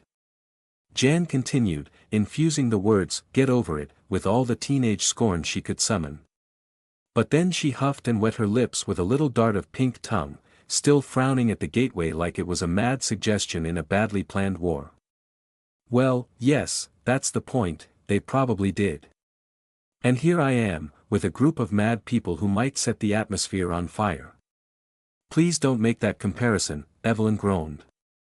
Jan laughed, a hollow little sound in her throat, followed by a falling awe of dismay. What, Oppenheimer, destroyer of worlds, all that? With this, you bloody well could be the destroyer of worlds, if you use it wrong. Or if it falls into the wrong hands. Evelyn smothered a cough. Rain and I shared a glance. Twill grimaced. That finally got Jan to look away from the gate, in order to turn a more deeply horrified look on our reactions. What did that mean? Hey, excuse me. She let go of July's tank top and clicked her fingers as if we were naughty children pretending we hadn't broken Mother's favorite vase. July took the opportunity to turn away and continue watching Jing once more, like a falcon released from the glove. Miss Say, big scary mage queen of Sherrowford, what was that? What was that look? All of you, what was that? Twill winced in slow motion. Sue, it's maybe been you're kinda right. Jan boggled at her. Right? About what? Use sentences, please. Evelyn cleared her throat. The technique has already been stolen from us once, she said. Which is why the gateway spell is covered up with tape and rubbish bags. I don't want this to propagate any further than it already has. Jan did a slow double take away from Evelyn, looked at the gate, then back to Evelyn again. I felt an oily, awkward smile creeping onto my own face. Rain shrugged with her arms wide. Evelyn tried to keep her chin up. Oh, Jan said in a shell-shocked voice. Oh, right. I assumed you were going for some sort of Stig of the Dump aesthetic, seeing as this gateway to hell is embedded in the wall of your house, just right there. Then she snapped, letting out a sigh like a gun going off. Oh. Oh, I can't believe this. It's finally happened. I knew it would come to this eventually.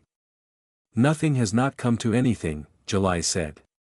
Despite her carefully clipped tones, I could hear the exasperation in her voice. Evelyn stiffened. I saw her eyes flick to Rain and Preem, a signal to be ready. What are you talking about? I've finally stepped right into a giant pile of dung, haven't I? Jan went on, seemingly off inside her own head. Steaming doo-doo all over my boots. I've run into a bunch of ARRPG protagonists who've started the quest chain that ends the world. We really should have fled when we could, Jewel. At least then we'd outrun the blast wave for a few more months.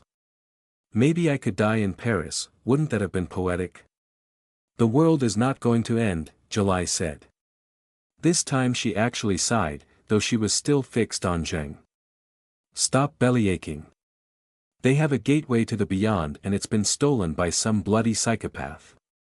Jan snapped, then pointedly stared at Evelyn, flapping one tube-like sleeve in an attempt to point at her. Am I right? I'm making an educated guess here, more than half of the people like us are complete monsters. Yes. Evelyn sighed and gestured with her bone wand. Edward Lilburn is his name. We're in a sort of cold war with him. He's slaver, murderer, child kidnapper, I said, nodding. So, yes. A monster. Great. Great. Wonderful. Jan threw her arms in the air. Her exasperation was somewhat undercut by the giant puffy sleeves of her coat swallowing both her hands. I couldn't help myself. I snorted out a laugh at the absurdity. She whirled on me. And you can stop laughing, octopus girl. It's all right for you, you're already halfway equipped to thrive in whatever mad revelation crashes across the earth after some idiot with a god complex invites the wrong giant floating brain over here. I don't think that part is possible, Evelyn said slowly. And I am an extremely paranoid person. Not paranoid enough to refrain from tearing a hole in reality. It's quite a safe place, I said. Camelot, I mean. Jan put her face in her hands and groaned. At least I assume it was her hands, because she actually just buried her face in the ends of her sleeves. I can't deal with this. I just can't. I am done. Totally done. We'll be dead by this time next year. Or worse. You're catastrophizing again, said July. Of course I'm catastrophizing. Jan snapped. I think this warrants a bit of catastrophizing. Am I allowed a pinch of freaking out? No. It's not that bad, Twill interjected with a laugh. I mean, come on, there's plenty of nasty stuff over here on Earth already, right? Didn't mages already used to make gates like this, way back? World's not over as far as I can see. It is entirely possible for the world to end more than once, Jan huffed. I'm not capable of triggering the apocalypse, Evelyn said with a grumpy twist to her mouth, but thank you for the implicit compliment. What you are looking at is not a true two-way door. Nothing on that side can cross over to here, not unless it originated here in the first place. And that's not a property of the gateway, as far as I can tell, it is a property of reality itself. There are other ways of circumventing that law, but they're not achievable with magecraft. She glanced at me, perhaps subconsciously my hyperdimensional mathematics could bring anything back from outside, but we chose not to mention that. It was kinder on Jan's mental health. See? July said. The world is not ending. Jan let out a long-suffering sigh. A strangely familiar tiredness settled like coal dust around her beautiful, blue crystal eyes. Fine. Fine. So be it. Don't blame me if it does end right on top of us. If it is ending, July said, I still insist on this duel. Ugh, such a one-track mind. Jan sounded very much like the petulant teenager she appeared to be. She nodded at Preem. Why can't you be more like Preem? It was Preem, yes. Lovely name, by the way. Preem nodded once. Why can't you be more like Preem there? I don't see her challenging me to a thumb war just because we're both made of the same stuff. A thumb war can be arranged, Preem intoned. Jan let out a high-pitched laugh, a little too close to the edge for my liking. Maybe that's the distraction we need? I suggested, then wished I hadn't spoken. I felt like an idiot. We'll save that for some other time, shall we? Jan said, shaking her head. She waved at the gateway with one huge puffy white sleeve, presumably pointing with a finger inside. So, if I step through that, can one of you personally guarantee it's not going to flay all my skin off, or replace my organs with blocks of dirt, or, I don't know, auto-catheterize my arsehole or something? There's no nasty side effects I need to know about. She squinted at the gateway. Are those actual knights? Like, blokes in metal suits? I thought you lot were exaggerating. What have you people been doing out there? There are no side effects, Evelyn sighed. Other than how bizarre it feels to stand outside. Several of us are over there already, I added. It really is about as safe as somewhere can get, out there. We don't want you to panic when you step over there or anything. Jing you've already met, but there's Lozzie too, you can see her from here. And Sevens is there, and there's also Tenny, and our dog well, Badger's dog, Whistle. You took a dog out there? Jan almost shouted at me. I flinched, tentacles jerking in surprise. Oh, you people are even more wildly irresponsible than I thought. You get that poor animal back in here, right now. I'm not going anywhere until... Before Jan could finish having it go at us for presumed animal cruelty, July strode forward, straight for the gateway. This time she was fast enough and Jan was distracted enough that Jan's desperate attempt to grab her resulted only in Jan's sleeve baffing against her back. There's also a giant caterpillar. I said quickly, as July reached the gate, ducking so the guitar case wouldn't catch on the rim. Don't be scared, it's perfectly safe. Jan gave me an extremely alarmed look. July stepped through the gate and straightened up. Slowly, beneath the purple glow. She stared at Zheng for a long moment, then turned on the spot, gazing about at the nights and the yellow hillsides, showing all the reverence of a pilgrim in a great temple. She did pause briefly when she looked over her shoulder at the caterpillar, but her eyes were already so wide and penetrating that I couldn't tell if she was shocked or afraid or just accepting what she saw. Lazi waved to her and called something, but we couldn't hear the words. July ignored the greeting anyway. She did stare off to her left for a long moment, as if curious or confused by something beyond our line of sight. July. July. Jan was saying, in the sort of tone that usually accompanies the stamping of a petulant foot. You haven't burst into flame, so I assume you can hear me? She can't, actually, Evelyn explained. Sound cannot cross the barrier. July stepped back through the gate, back to our side, back to Earth. It's safe enough, she said. For a demon host. Jan huffed. That's one thing, but a human being is much more. You are not human fragile anymore. July strode toward her. I break all too easily, Jan said, frowning as July marched right up to her and bent as if to pick her up. No, stop. Stop that, not here. Jan slapped at her with the floppy ends of her padded sleeves, like a pair of clumsy elephant trunks. I can walk just fine, thank you.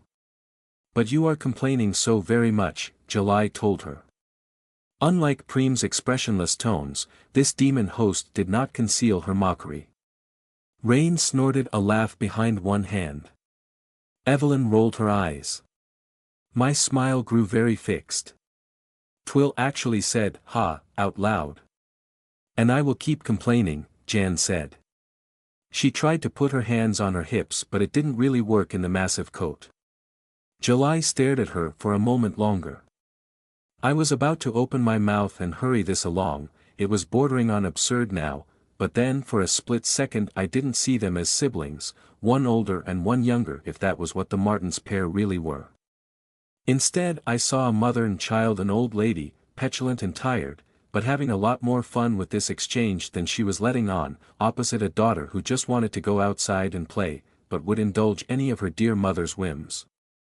Projection, I told myself. I was projecting Preem and Evelyn onto these two.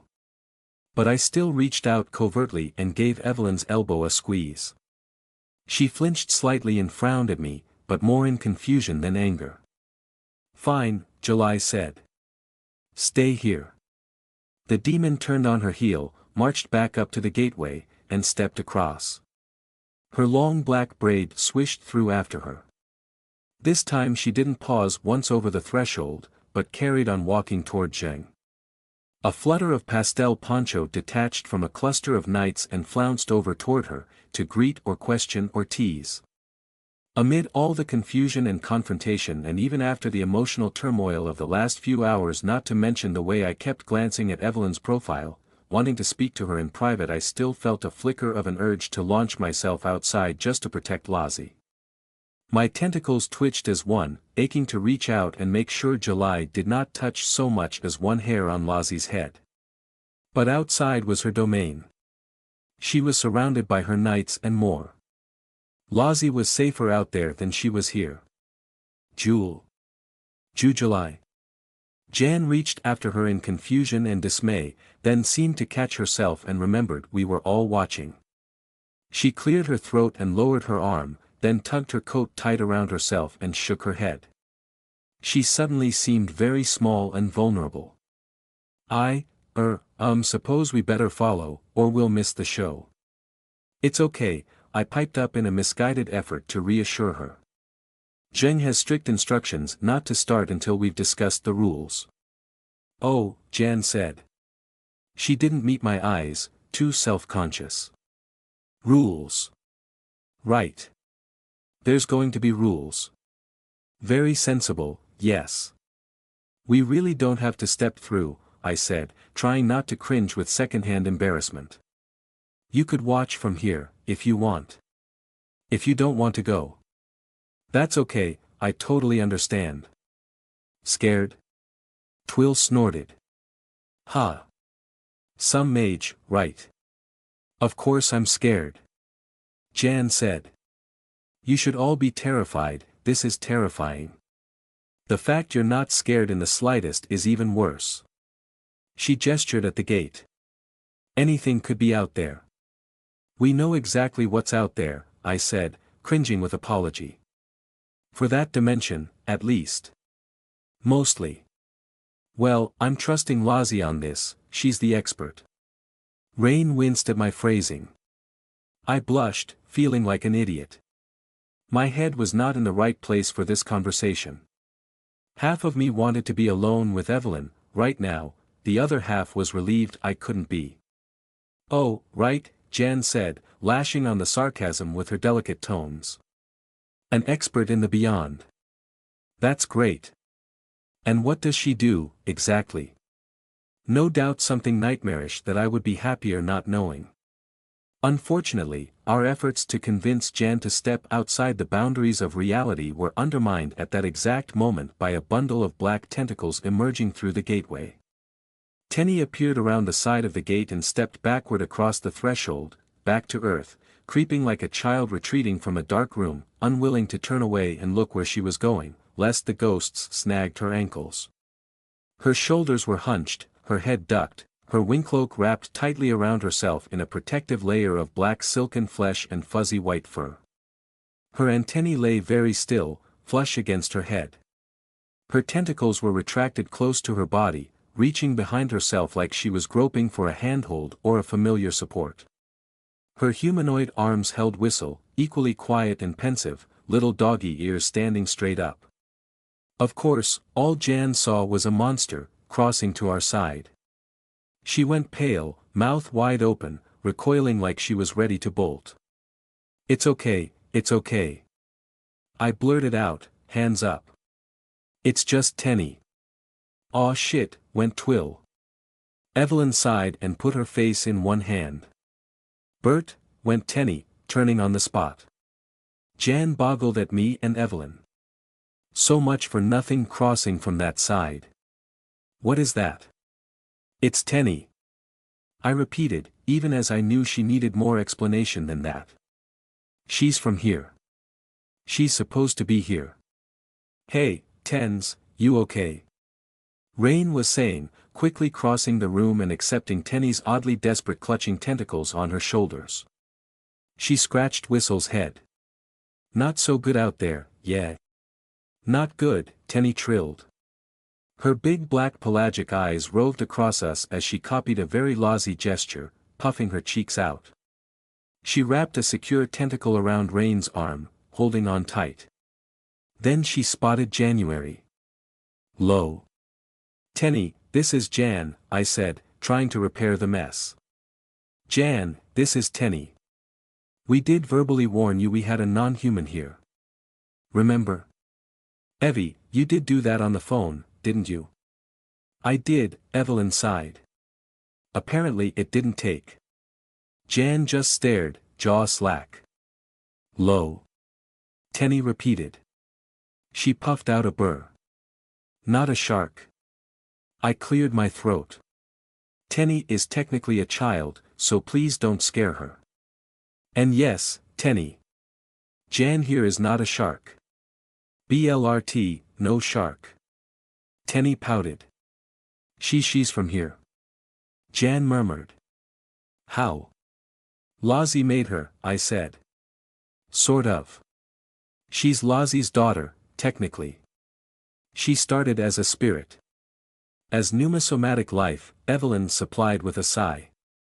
Yes, then Lozzie made her a cocoon and she came out well, real, for want of a better word. Tenny is a real girl, Preem intoned. I am sorry I didn't process that, Jan said slowly, her horror turning not to confusion, but to awe, as her deep blue eyes traveled up and down Tenny's body. My goodness, she breathed, barely more than a whisper. Hello. Hello there. Oh, you are a wonder. Tenny, was it? I'm so sorry, I called you a what? Her voice trailed off as she looked at the rest of us, awestruck. You people you made her. Did I hear that right? Jan flicked back to Tenny suddenly, who was watching Jan as if the small woman was quite crazy. I am so sorry for talking about you in third person, by the way. Hello dear. Lozzie did, I repeated. Yes. Jan just stared at Tenny in awe. She even stepped forward, fingers out to receive the greeting touch of one of Tenny's silken black tentacles. Tenny touched tentacle to trembling fingertips, then pulled a very dubious expression at Jan. Not a shark, Tenny trilled. Lo Jan. Yes, yes, hello. My goodness, you are a wonder. You are one of the most beautiful things I've ever seen. Jan started laughing, looking over at the rest of us. She spread her arms. What do you need me for? You want me to make a doll for your twin sister, out of dead matter, when this Lozzie? She gestured through the gate. I assume that's the one with the fetching poncho talking to Jewel. When she can craft true flesh. Jan shook her head. You're wasting your time with me. It's more complex than that, Evelyn said, in an unimpressed tone that brooked no argument. Yes, I agreed. I'm not sure Lozzie can just grow an empty person or something. In fact, I doubt that very much. Oh, I must speak with her, Jan said. May I speak with her? This Lozzie, that's her, right? Correct? I can speak with her. Does she have is there anything I should? You're quite welcome to speak with Lozzie, I said gently. But she can be difficult to communicate with, sometimes. Yeah, Twill added. Bit of an understatement, that, but she's real sweet. Be nice, okay? I would never be anything but nice, Jan said, her confidence apparently all returned. She even straightened up. You cool to go back through the gate? Tens. Rain asked Tenny. More, Tenny trilled. Pretty. But also scary. No flying today. Rain patted her on the shoulder.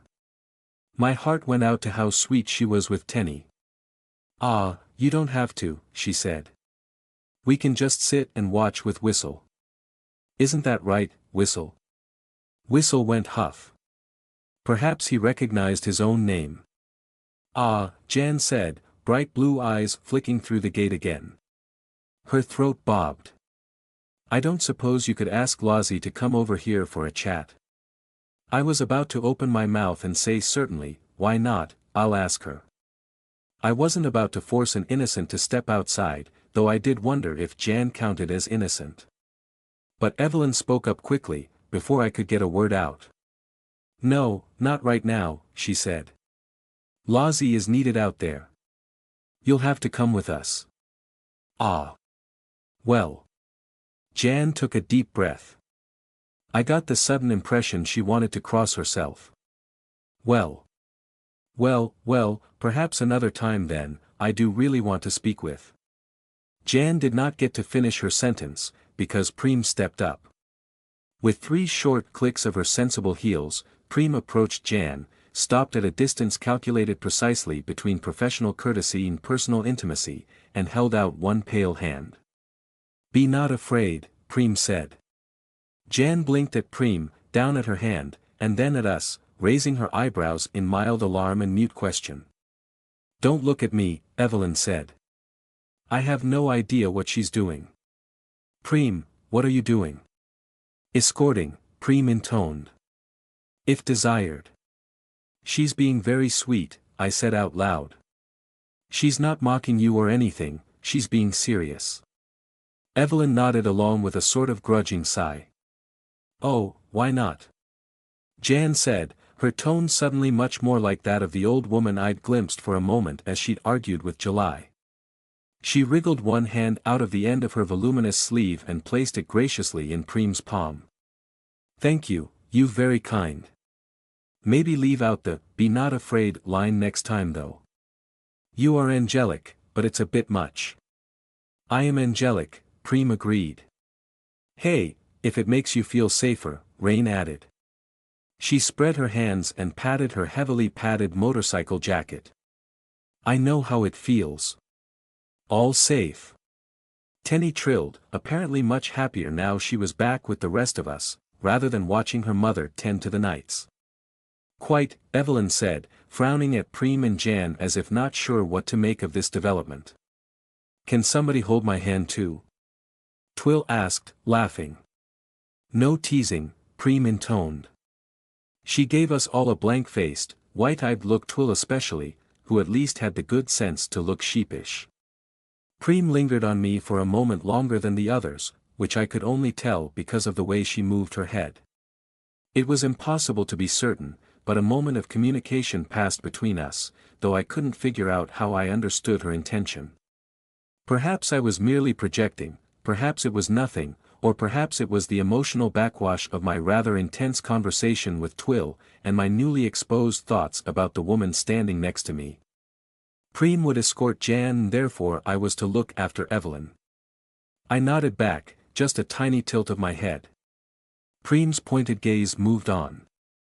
Oh, wait a moment, said January. I actually have something for you. I'd forgotten in all this flappery and failure to warn. Failure to warn? Evelyn echoed under her breath. I did tell you, it's not my fault you didn't listen. Jan moved as if to rummage inside her coat. Her free hand popped out of her sleeve, like a furtive, hairless rodent bursting from a hole in the sand. She touched the air about 6 inches in front of her chest and her hand completely vanished from view again. We may have seen this trick before, but the visual impact was no less dizzying, no less impossible, no less inherently threatening. She could have anything hidden inside that invisible gap. Jan's hand reappeared a split second later, holding a compact box of fresh strawberries. For you. She held them out to Preem.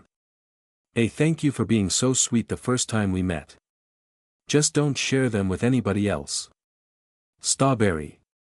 Tenny trilled, suddenly lighting up. Except Tenny, Jan added. She can have some. I gather this is the correct gesture, from what your mother told me. Though I should most certainly not feed them to you myself, that's some dangerous symbolism, I think. She raised an eyebrow at Evelyn. Preem's not bound, Evelyn said, but she was frowning. She can accept strawberries from anybody she wishes. Preem accepted the box and bowed her head to January. Thank you. Twill was still bamboozled by the whole exchange, frowning like she didn't quite get it. Why not just put the strawberries in your pockets? Like, your normal pockets? Why do you need to magically hide strawberries? Force of habit, Jan said, turning smug and batting thick dark lashes over her twinkling eyes. Once you've gotten used to wearing dresses with pockets, you can never truly go back. Twill's confusion got worse. But you're wearing a tracksuit. Jan sighed and rolled her eyes, point entirely missed. Without warning, she repeated her magical pockets trick as if reaching out and plucking an insect from the air, about a foot to the left of her head. Her fingers returned holding a pair of pink-framed sunglasses. No accounting for poor taste, she said. Don't tell me you're gonna wear those indoors. Twill asked. That is a bit edgy, Rain said. Even for us. Nice color though, I added. Does that look like indoors to you? Jan gestured at the gateway. I'm not taking any chances with that weird purple light, no matter what you lot say. I am not getting sunburnt or snow-blinded out there. She snapped the shades open with a flick of her wrist and lowered them over her shining blue eyes. Consider this well and truly dealt with. Evelyn snorted without humor. You really are internet poisoned, you little. Evie. I almost slapped her arm, but I could never truly strike Evelyn, not even in jest. I think they look really good. Cool, even. They are, Rain added with a wink for January. Looking smooth. Heather, Evelyn tooted. She's memeing at us. I blinked. She's what? Jan pointed a finger at Evelyn, a smug little smile on her suddenly cheeky face, below the dark pools of her sunglasses. Blue fire burned behind the tinted lenses, no glasses could truly hide that kind of otherworldly beauty. You may be an absolutely terrifying mage, and I may have been led into the lion's den by July being horny for getting her head kicked in, but girl, my power level exceeds yours by a significant margin. Evelyn let out a huff like she'd just been subjected to a truly awful pun. She put her face in one hand. Twill started laughing. Only Tenny looked as baffled as I felt, twitching her fluffy white antennae and blinking her huge black eyes. I'm sorry, I'm completely lost, I said. Power level? Is this a mage thing? Heather, just don't, Evelyn said into her hand. I love you, said Rain. Don't worry about it, trust me. Well, okay, I said, feeling a little put out. Jan very gently gestured with the hand that Preem was holding. Are we quite ready? Your big slab of muscle must be getting impatient by now. All right, Evelyn grumbled. Let's get this over with. Hopefully at least in time for dinner. Rain led the way with Tenny in tow, coaxing our nervous moth child back over to Camelot with Whistle still snuggled in her arms. I was confident that if things got too much for Tenny, Rain would bring her back home. Yet as Rain's shoulders and Tenny's silken black tentacles passed through the membrane into Camelot's purple light, I suppressed an urge to dart across the room and drag them both back. It was only the quiet plain, full of Lozzie's nights.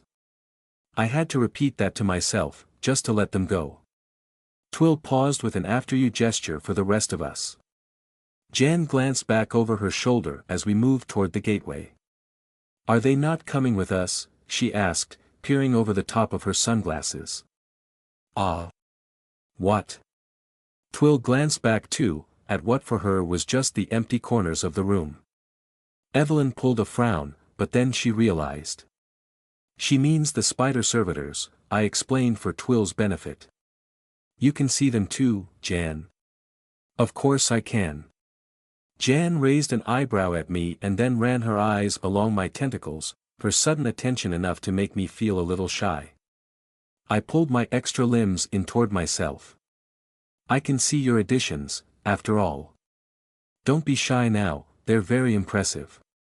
The spiders stay here, Evelyn said, her voice too tight for the subject. Come on, let's get on with this. What? Why? Jan peered around Preem's flank, blinking with surprise over the rim of her sunglasses, absolutely flummoxed. They're perfect. I mean, jolly good job on them, they're fantastic, well done. I've rarely seen a servitor as cleanly built, let alone that complex. We really should have them along, real combat machines, just in case, no? You say this is safe, but you never know. I pulled a pained smile. They don't really like to move far. Not unless it's an emergency. They don't like to. Jan's delicate brow furrowed in confusion. They're servitors. Aren't they? Evelyn sighed. They stay here, she repeated, then turned her head so Jan couldn't see her mouth the words, operational security, at me. Jan didn't know that Evelyn could barely command the servitors. It was probably best we kept it that way. Yes, I joined in, somewhat late to the game. They stay here. There's important reasons to do with the house. Security. All that. Still, Jan sighed at the spiders. They're beautiful specimens. I'd feel much safer with some real muscle along, you know. Muscle that doesn't wander off to fight other muscle. That is. I will not wander off, Preem said, sing-song and lilting. She lifted Jan's hand slightly. Shall we go? Certainly. Thank you, Miss Preem. Miss Say, Preem corrected. My mistake. Of course. Please do lead on, Miss Say. In an awkward shuffle more befitting a group of young teenagers edging onto a dance floor, the rest of us stepped through the gate to Camelot. Jan and Preem went first, greeting Rain and Tenny on the other side. I hovered close to Evelyn before she took the plunge. She tried to conceal the way she drew in a deep breath, steadying herself and leaning heavily on her walking stick, but I caught and cradled every moment of her trepidation, wishing I could shoulder it in her place. I had to stop myself from wrapping a tentacle around her shoulders. That would probably just make her jump. "It's not dangerous," I murmured. "Well. Not really." "Yeah," Twill piped up from behind us. "We're both right here with you, Evie. You know." Evelyn gave me the sort of sour, sidelong look that would have made me shiver with anxiety 6 months ago. Then she rolled her eyes, forcefully linked her arm with mine, and used me as a guide rail to step through to outside, dragging me along. Twill laughed behind us, cut off suddenly by the dimensional transition, then resuming as she stepped through in our wake. Camelot opened around us like a flower of purple and yellow, blooming through the sky with whirls like the inside of a human brain, showering us with a shifting aurora more beautiful than any earthly light. Cinnamon wind brushed our faces and tugged at loose strands of hair, a distant sea breeze bringing us the scent of far-off petrified forests and dead cities, the merest hint of the caterpillar's wanderings. Hillsides unrolled around us, covered with the silent sentinels of Chrome, Lozzie's round table. Sometimes these places were wasted on me. But together with my friends, my family, it was almost worth coming here. We all stood in a little cluster around the gateway exit for a moment, just soaking in the strangeness of being. Jan was blinking rapidly, head turning left and right with jerky intensity, not frozen in fear but doing a poor job of concealing her breathless awe. The rest of us had all been here before Evelyn had insisted that Rain and Twill and Preem all duck through for at least a minute or two before Jan and July arrived, just to acclimatize themselves, in case the worst should happen. But the sense of strangeness still hit everyone like a wave of vertigo and nausea, necessitating a pause to catch breath that had never been stolen. Even Tenny, with her inhuman senses and totally different physiological setup, was affected enough that she focused on petting Whistle with a trio of tentacles. I considered asking Rain to just take her back through. Only Preem was totally unaffected. Well, Preem and myself. Preem took the liberty of tapping Jan on the shoulder and saying, "Do not be afraid. Look behind us." Oh my. Jan still jumped when she followed the instruction, coming face to hide with the vast bulk of the caterpillar. She put a hand to her heart. Did dolls have hearts?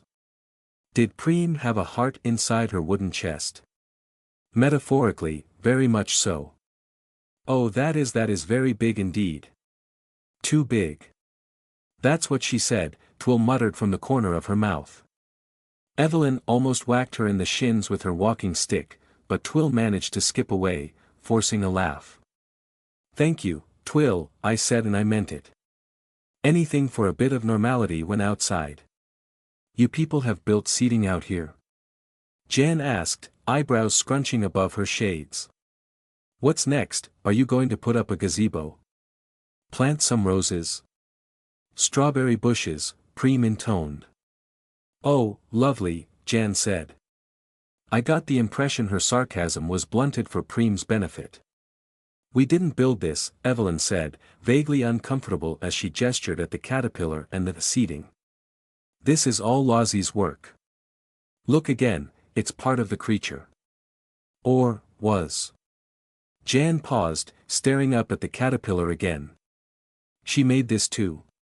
"Oh yes," Evelyn said, sounding none too happy about it.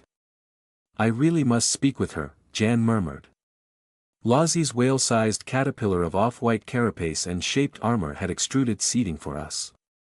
Earlier, after the gate was open but before Jan had arrived, when we'd all stepped over here for a moment, we discovered the caterpillar had performed some kind of rapid self-modification. It seemed to have shed one of the bulging armor sections between the thinner vertical ribs, to reveal a fresh, clean white section only a few inches beneath, like a turtle or tortoise shedding sections of old shell, replacing them with new protection grown beneath the old. The discarded piece of off-white armor now lay on the yellow grass alongside the caterpillar, where it had fallen, a slab of curved armor several feet high. It formed a very sizable if rather rough and uncomfortable bench. There was more than enough room for all of us, twice over. "Front row seats," Twill chuckled. Halfway along the bench, Huddled like a sad blob of melting butter, was Sevens, wrapped in yellow robes like a small child amid stolen blankets. Upon our arrival she slipped to her feet and slunk over, peering at Jan with red-on-black eyes. Gurk, she went at Jan, slinking straight past the bewildered stare and right up to Tenny and Rain. "Tens, you okay?" "MMR," Tenny replied with an uncertain flutter. "I think she might need to go back home, actually," I said. "She's not doing well out here. Could you?" Sevens nodded, wordlessly accepting the affections of Tenny's tentacles wrapping around her shoulders and arms, like a nervous octopus. Tenny let go of Rain and clung to Sevens instead. "Tens, wanna go?" "Mokai," Tenny said, raising her chin. "For now. Do I even want to know who this is?" Jan asked, gesturing at Sevens. "You do not want to know," Preem intoned. "Apparently I don't want to know," Jan said to Sevens. "My apologies." Rain was standing with her hands on her hips, looking outward across the plains. I was struck by the uncanny similarity to how Zheng had stood on that same spot, only an hour earlier. "You think they're about to start without us?" she asked, loud enough to project her voice.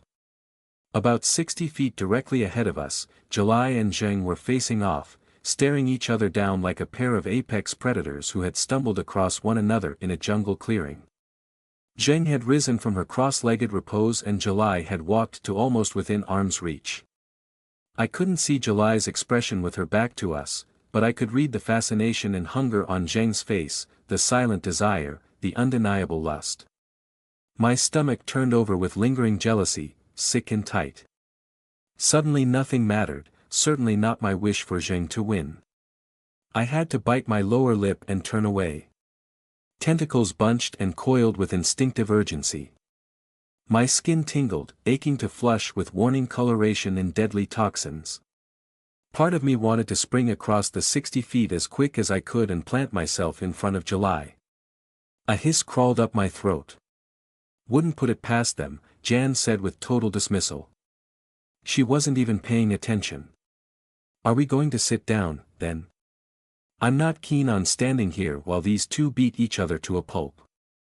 "They absolutely will not be starting without us," Evelyn snapped, right next to me. "There are going to be rules to this. And for once we have a judge capable of enforcing rules."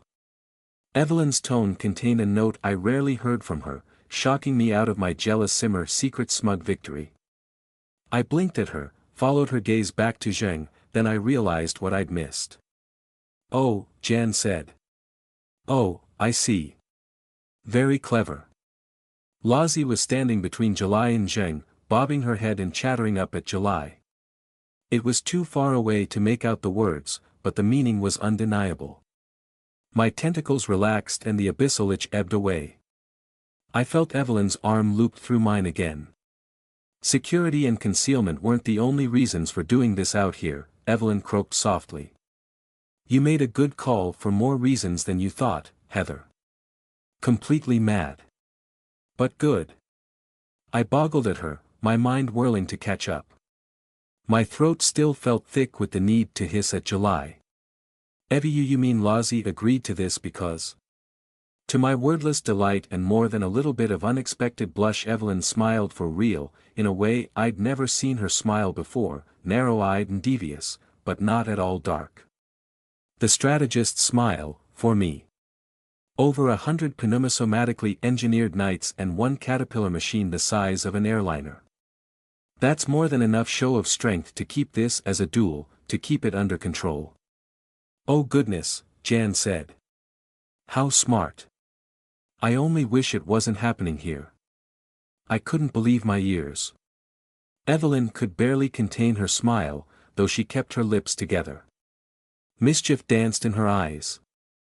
"Evie, you didn't tell me," I said. She snorted. "You would have told Zheng. And it wasn't like I was concealing anything from you, this was obvious." I suppose so. I still don't approve of any of this." "We should not even be here," Evelyn said. "Much agreed," Jan added. "Bert," went Tenny. But if it has to be done, Evelyn continued, holding her head higher, then it's going to be done without putting either of these incredible idiots at real risk. Twill let out a low whistle. You're bloody devious, you know that. Good thing you're on our side. We'd get nowhere without you, Evie, Rain shot back over her shoulder. Evelyn straightened her spine as best she could. I'm not on your side, Twill. You're on mine. Twill snorted and rolled her eyes, but she didn't deny it. You lot are all completely mad, Jan said, shaking her head. If it wasn't for Lozzie, that's her name, right? I'm getting that correct? If it wasn't for her, I'd have hit the ejector seat already. Are we going to sit down or not? I would like to get my snacks out. Yes, Evelyn grumbled, tugging on my arm. Let's get moving, I suppose. Come on, Heather, the sooner we sit down the sooner we Heather. Something's going wrong, I murmured, heart in my throat. While the others bantered about seating arrangements, I had been watching Zheng and July. I saw the warning signs in their shared body language before it happened, or at least my abyssal instincts did, picking up on the secret meanings of pose and musculature and the invisible tension in the air between two dangerous predators. I couldn't have put it into words, or said exactly why my own body suddenly dumped a bucket of adrenaline into my veins. I just knew. Up until that moment, Zheng had been smiling a predator's smile, darkly delighted that the fight was about to begin, that her opponent was finally here, glowing with all the anticipation of new consummation. Neither of them were even looking at Lozzie, as she flapped her pastel poncho and chattered back and forth between them, her voice high and light, lost on the cinnamon air. But then July must have said something, though the words were too far away to hear, even as a murmur on the wind. Whatever she said, it killed Zheng's smile. Lozzie had enough time to visibly laugh at July's words, lifting the hem of her poncho to cover her mouth, but then Zheng clenched her teeth and growled, deep down in her throat and chest. That sound carried all too well, a deep bass rumble like the disapproval of a mountain. Oh shit, Twill hissed from next to me. Lozzie. Rain called. Lozzie, what are they doing? She's losing control, I said. Zheng. What is she saying? Evelyn demanded of Jan. Don't look at me. Jan squeaked. I have no idea. I'm not in charge of her or anything. July tilted her chin up. Spoke again. Zheng's eyes blazed with anger. Lozzie said something to the demons, flapping her poncho. But then she stepped back out of the firing line as Zheng inched forward. Lozzie cast a terrified look at us. Rain started forward, as did Twill, but there was no time to cover the distance. Around the trio, several of Lozzie's knights turned as one, weapons lifted in readiness, shields raised by chrome hands. July spoke a third and final time. Lozzie turned and ran toward us. Zheng rocked back on her heels, spat at July's feet, and threw herself behind a punch like a lightning bolt.